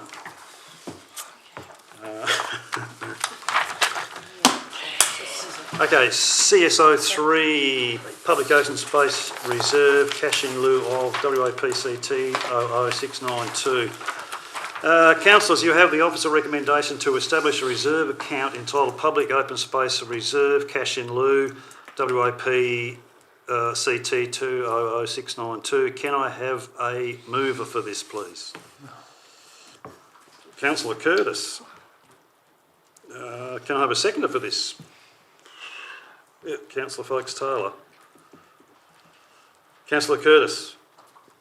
Yeah, I'll support the officer's recommendation. It's good to get some money out of these people, as long as it goes into open planning, Open Space Reserve. Open space, that's right. Yeah, no, it's going to go to a good cause. I'll support it. Thank you. Councillor Foulkes-Taylor. Thank you, President Dewar. This cash in lieu proposal is consistent with the Planning and Development Act and ensures that the Shire secures an appropriate public open space contribution for the community. Accepting cash in lieu in this instance provides a practical and strategic outcome, allowing the Shire to direct funds toward improving and developing public open space where it will deliver the greatest benefit. It also ensures transparency, compliance and alignment with our long-term planning objectives. This is a sound, responsible decision that upholds both statutory requirements and community expectations. Thanks, Councillor Foulkes-Taylor. Is anyone speaking against this officer recommendation? No, good. Anyone speaking for the officer recommendation? Councillor Hughes? Thank you, Councillor Dewar. Just to be clear that given the size of these lots, it's not a 10% of that that subdivision wouldn't be a very usable or high quality public open space, whereas being able to use that money to improve their next nearest or a nearby facility would get a lot bigger bang for that buck for those people to be able to use. So I think that this is a much more sensible way to get a better outcome for these residents moving into that area. So I'm certainly happy to support this officer recommendation, and this is by no means anything new. This has been around for all of the other subdivisions anywhere else in the Shire, and we have taken money in lieu of them providing public open space in other areas. It's just the formality of now having to have the specific account for it to be going into. So happy to support this officer recommendation.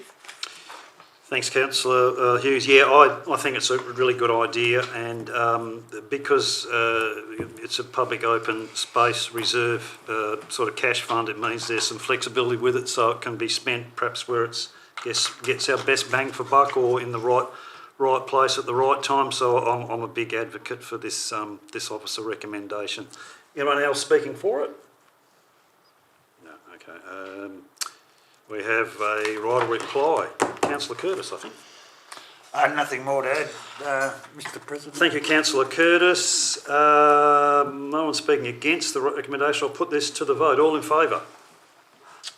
Okay, so that is 7-0. All right, we move over to Chief Executive Officer, CE 001, Work Health and Safety Statistics Report. Councillors, you have the officer recommendation to receive the Work Health and Safety Report. Can I have a mover, please?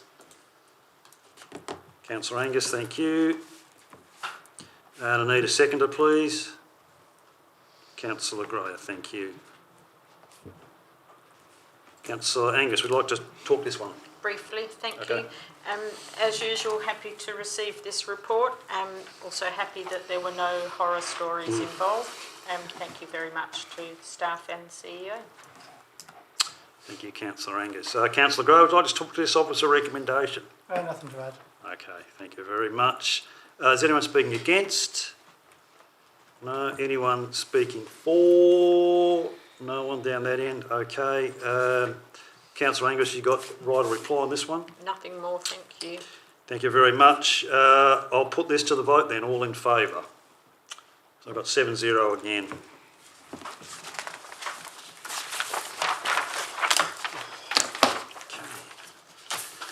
CEO 02, Shire Policy 1.2, Australian Citizenship Ceremonies Review. Councillors, you have the officer recommendation to repeal Shire Policy 1.2 Australian Citizenship Ceremonies and update the register accordingly. Can I have a mover, please? Councillor Greyer. Sorry. He was looking at you and called me. I was like, yes. The soldier of the dummy, yeah. And a seconder, please, Councillor Fox-Taylor. Good, thank you very much. Councillor Grove, would you like to speak to this? Yes, I just think it's important that we regularly look at our policies, and if we don't need them, just to remove them. If it's already been looked after at other legislation and we fall under that legislation, then just let that do its job. So I support this. Thanks, Councillor Grove. Councillor Fox-Taylor. Thank you, Mr. President. I would just like to add that it's the Shire Policy 1.2 largely duplicates the Australian Citizenship Act, the Citizenship Regulation and the Department of Home Affairs Ceremonies Code. These Commonwealth requirements already comprehensively govern how ceremonies must be conducted, including the pledge, public attendance, presiding officers, national symbols and reporting.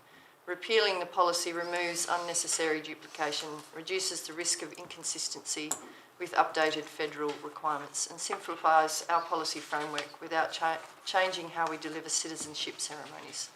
The Shire will continue to host meaningful compliance ceremonies with local elements, such as the gifts in the officer report, managed operationally rather than through a separate policy.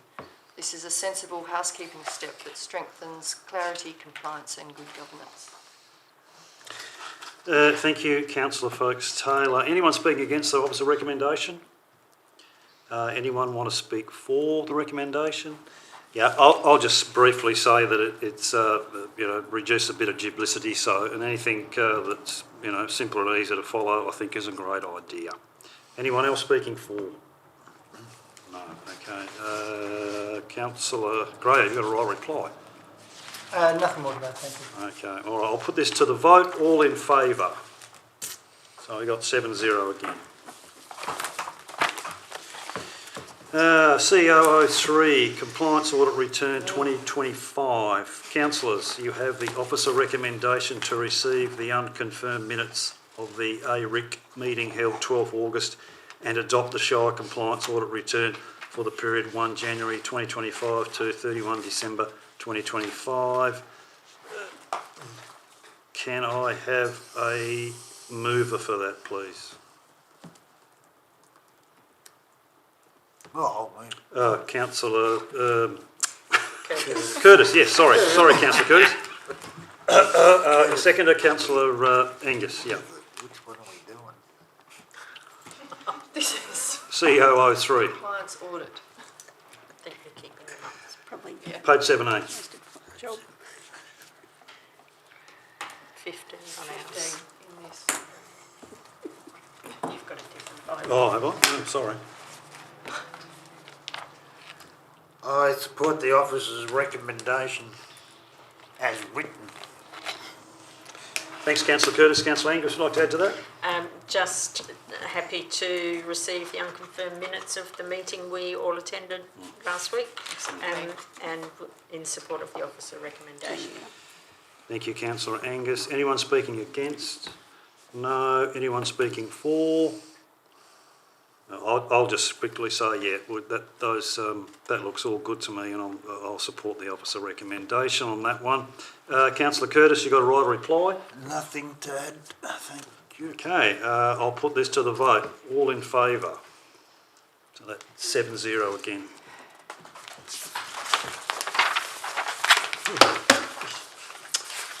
All right. CEO 04, Meeting Attendance Fees, Independent Members, Audit Risk and Improvement Committee. Councillors, you have the officer recommendation to set a meeting attendance fee for the independent member of the Audit Risk and Improvement Committee. Can I have a mover, please? Councillor Angus. I could second that tonight. Councillor Angus, would you like to speak to that officer recommendation? Thank you. I'm happy to support this recommendation. The independent member is something that we are required to employ for our meetings, audit risk committee meetings, required under the Act, so we can't expect them to come and do it for nothing, but we also don't want to pay them the earth. I've read that the CEO has made inquiries around surrounding shires of what the going rate is, and I'm happy that we're way not at the top end of it, and so I'm happy to support this recommendation. Thank you, Councillor Angus. Yeah, I think the calibre of these people involved in this, the independent member, are very high, so I think they should be paid accordingly. So I will support this officer recommendation. Is anyone speaking against the officer recommendation? No. Is anyone speaking for the officer recommendation? No.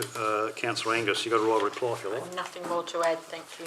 Thank you very much. I'll put this to the vote then. All in favour? 7-0. Item 10, reports of committees.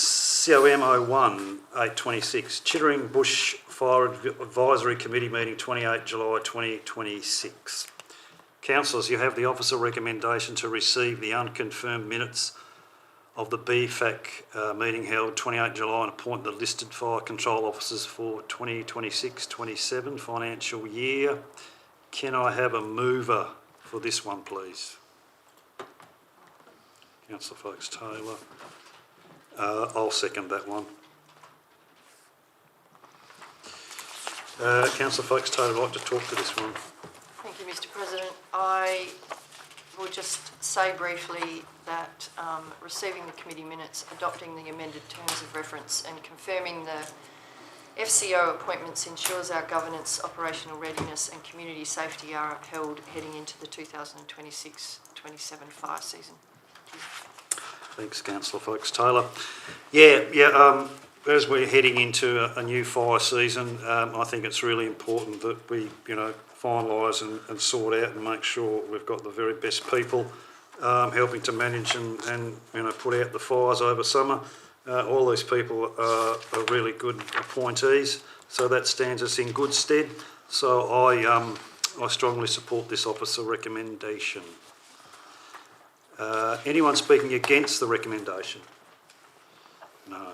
Anyone speaking for recommendation? No. Councillor Folkes-Taylor, you've got a right reply if you like.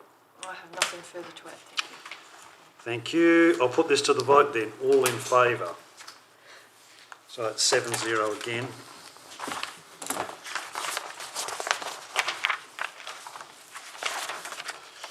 Item 11, we're moving on. Motions of which previous notice has been given. MWP NO1826, Councillor Curtis, relocation of Visitor Centre. Councillors, you have a council motion from Councillor Curtis to instruct the CEO to investigate the possibility of co-locating the Visitor Centre with the library. Councillor Curtis, would you like to move this motion? Yes, I will move it. Thank you, Councillor Curtis. Can I have a seconder on this one, please? Councillor Van Eden, thanks. Okay, Councillor Curtis, I'd like to talk to this officer recommendation. Yeah, just to say that, look, I've looked at the numbers and they weren't very impressive, that visitors to the information centre. I don't know why it's called Visitor Centre. It should be Visitor Information Centre. I suppose it is, I don't know. But anyway, the outlay we put into that, I don't think it's justified, because these, all this information, you can get it on your phone. I mean, even I can work that, You got QR codes and all this. You just make a photograph and it comes up with all the information. I mean, I can't really see. A lot of technology. But, you know, I suppose we could have a kiosk at the library, you know, information kiosk, you know, things like that. I don't think we need an information centre.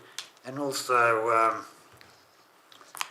the future, maybe the Shire's thinking of putting a workforce plan over, workforce over there. I don't know if that'd work, but even if it doesn't work, we could always rent it out to. There's plenty of people who want to rent an office space in Bindoon. So I think we got to move with the times. You know, it's an old. All these other shires, they have information centres at libraries and that, so it's nothing new. So hopefully you'll support it. Thank you, Councillor Curtis. Councillor Van Eden, would you like to talk to the opposite recommendation? I just feel it will make sense to do it, especially it's like the bit that was discussed that we might look at relocating even the library to new premises, which will free up some space here for more of the staff members here, and it will just make sense. Or if you've got a problem in a day that your volunteer can't be in your visitor centre, it's not closed. You will have a person there that at least can just guide people in the direction where they can get some information. Thanks, Councillor Van Eden. Anyone speaking against this particular recommendation? No, does anyone want to speak for the recommendation? Councillor Flex-Taylor. I believe investigating co-location is a good step, but I want to make sure that we should also ensure we're looking at the full range of modern, cost-effective visitor servicing options that meet our community expectations without unnecessary financial burden. Thank you. Thank you. Thank you very much. Is anyone else speaking for the officer recommendation? Yeah. Councillor Hughes? Well, I mean, not necessarily speaking for or against it, just having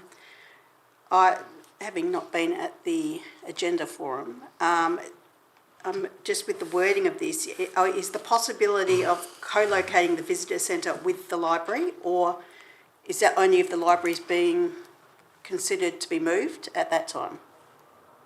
Do you want me to respond to that? No, it's just to have the visitor information at the library. Right. Okay.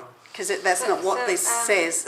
So I think we've deliberately kept it open enough to be able to investigate either option of bringing the visitor centre here or finding a spot for both of them elsewhere. Right. So it's broad enough to allow us to investigate any options of putting them together somewhere. Okay, because I do think that the visitor centre is still an important part of what travellers are specifically looking for, having just done an extensive trip around half of Australia. I certainly was looking for the visitor centres to find out what there is to do in the area, where things are located. So I think that certainly keeping it as easily identified spot for travellers to find should be quite important in the list of things to consider if we're considering moving it or co-locating it. But I do appreciate that it would be more streamlining with the costs for both, probably. Anyone else want to, pardon me, anyone else want to speak for the officer recommendation? Councillor motion. I'm an officer now. Oh, sorry. Councillor Curtis?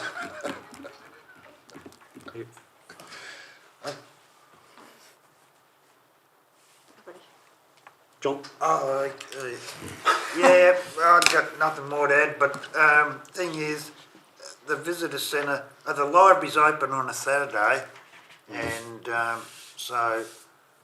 and I think they can open on a Sunday if they want to have a visitor centre over here instead of over there, and I think it might be good. It might be better over here than over there. And myself, I even get, I think businesses could be more involved in, this Chamber of Commerce. They should be doing more for these visitors than we do, personally. Which I suppose they do. It's just my view. Okay, thanks Councillor Curtis for your right of reply. Okay, I'll put this to the vote then. All in favour? Okay, it's got 7-0 again. Right. Item 12, questions from members without notice. Council, are there any questions you'd like to put forward at the moment? Yeah, we've got one. Councillor Fox-Taylor, thank you. Actually, I've got two. Two, okay. Yes. I would like to request the number of users of the Bindoon tip per day for the last 12 months, if possible. The Bindoon tip? The Bindoon tip. And then following that, I would like Shire to investigate expansion, possible expansion of the Bindoon tip. Please. Just as a... We will investigate. Yeah, thank you.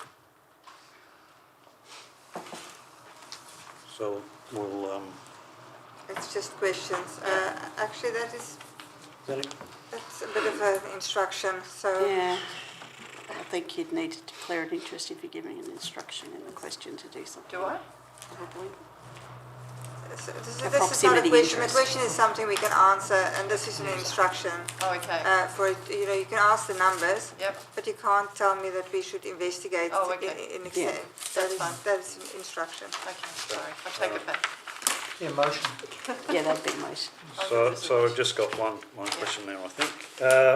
Is that it? Yep. Yep, that's Any- If I can just clarify, Sorry. if you did want to put that through as a motion, there would be at next council that it allows me an opportunity to provide some officer comments on that. That's fine, good. Thank you. Any other questions from anyone tonight? No? Okay, good. Item 13, new business of an urgent nature, introduced by decision of the meeting. There are nil. Item 14, meeting closed to the public, matters of which the meeting may be closed. Councillors, you have the officer recommendation to move into a confidential session to discuss compliance matter. C container lot 4, number 50 Myrtle Way, Bindoon. Can I have a mover, please? Councillor Fox-Taylor. I'll second that. Councillor Dewar. All those in favour? Oh, that's carried 7-0. Okay.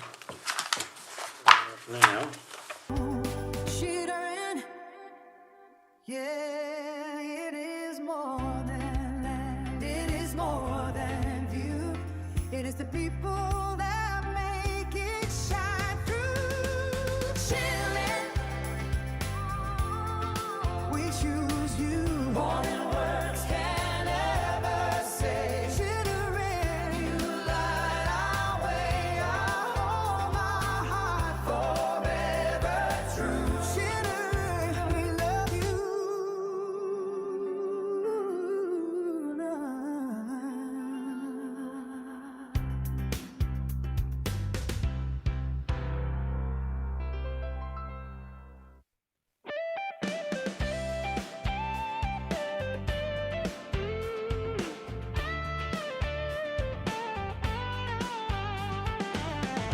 Rolling hills by the highway line, the noon mornings feel just right. 7,000 hearts and growing strong, building dreams where we belong. From bushfire crews to country roads, neighbors lending helping hands. Every project, every plan is shaped by pride across this land. From the valleys to the sky so blue, there is a place where life feels true. You can feel it in everything we do. Oh, Chittering, you shine so bright. Country living done just right. From sunrise gold to starry nights, this is where our future grows. With every smile and every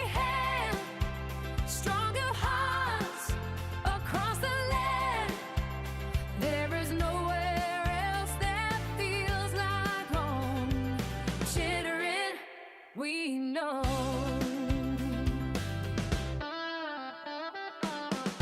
Taste of Chittering fills the air. Music markets everywhere.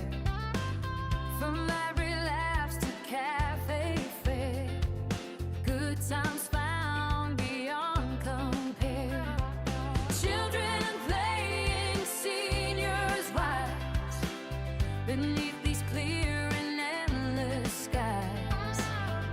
Every moment a sweet surprise. Reflected in our happy eyes. Through every season, rain or shine. You're a treasure so divine. Every spirit starts to climb. Oh, Chittering, you shine so bright. Country living done just right. From sunrise gold to starry nights. This is where our future grows. With every smile and every hand. Stronger hearts across the land. There is nowhere else that feels like home. Chittering, we know.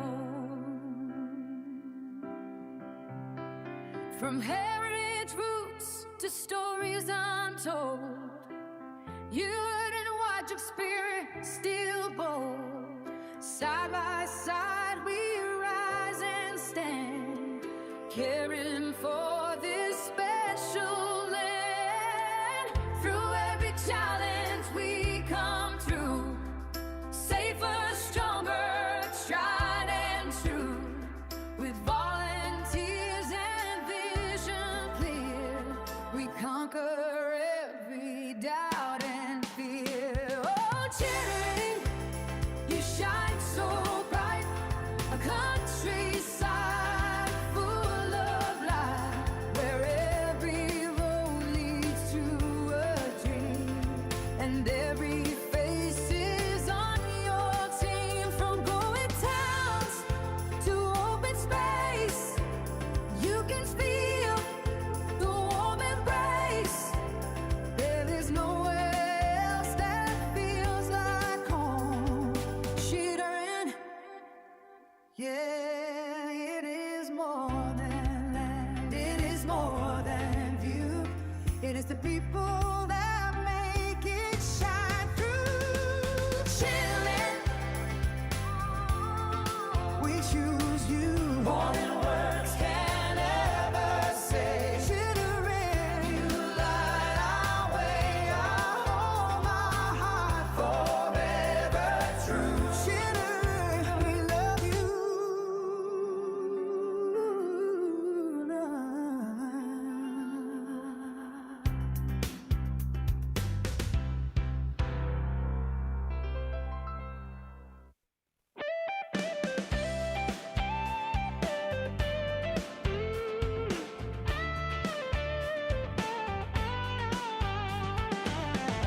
Rolling hills by the highway line. The noon mornings feel just right. 7,000 hearts and growing strong. Building dreams where we belong. From bushfire crews to country roads. Neighbors lending helping hands. Every project, every plan is shaped by pride across this land. From the valleys to the sky so blue.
From heritage roots to stories untold, you didn't watch your spirit still bold. Side by side we rise and stand, caring for this special land. Through every challenge we come through, safer, stronger, tried and true. With volunteers and vision clear, we conquer every doubt and fear. Oh, Chittering, you shine so bright, a countryside full of light, where every road leads to a dream, and every face is on your team. From going towns to open space, you can feel the warm embrace. There is nowhere else that feels like home.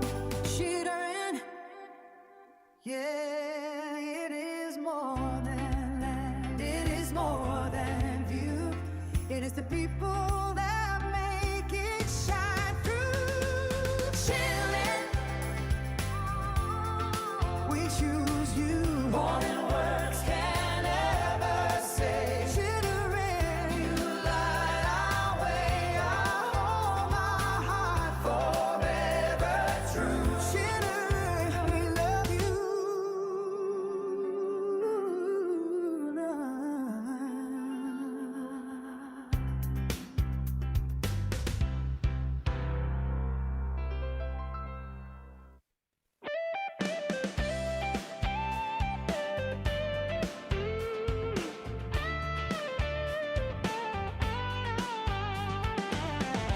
Rolling hills by the highway line, the noon mornings feel just right. 7,000 hearts and growing strong, building dreams where we belong.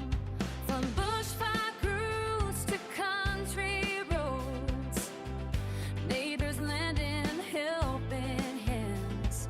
Every project, every plan is shaped by pride across this land. From the valleys to the sky so blue, there is a place where life feels true. You can feel it in everything we do. Oh, Chittering, you shine so bright. Country living done just right. From sunrise gold to starry nights, this is where our future grows. With every smile and every hand, stronger hearts across the land.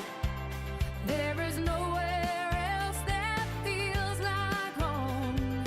Chittering, we know.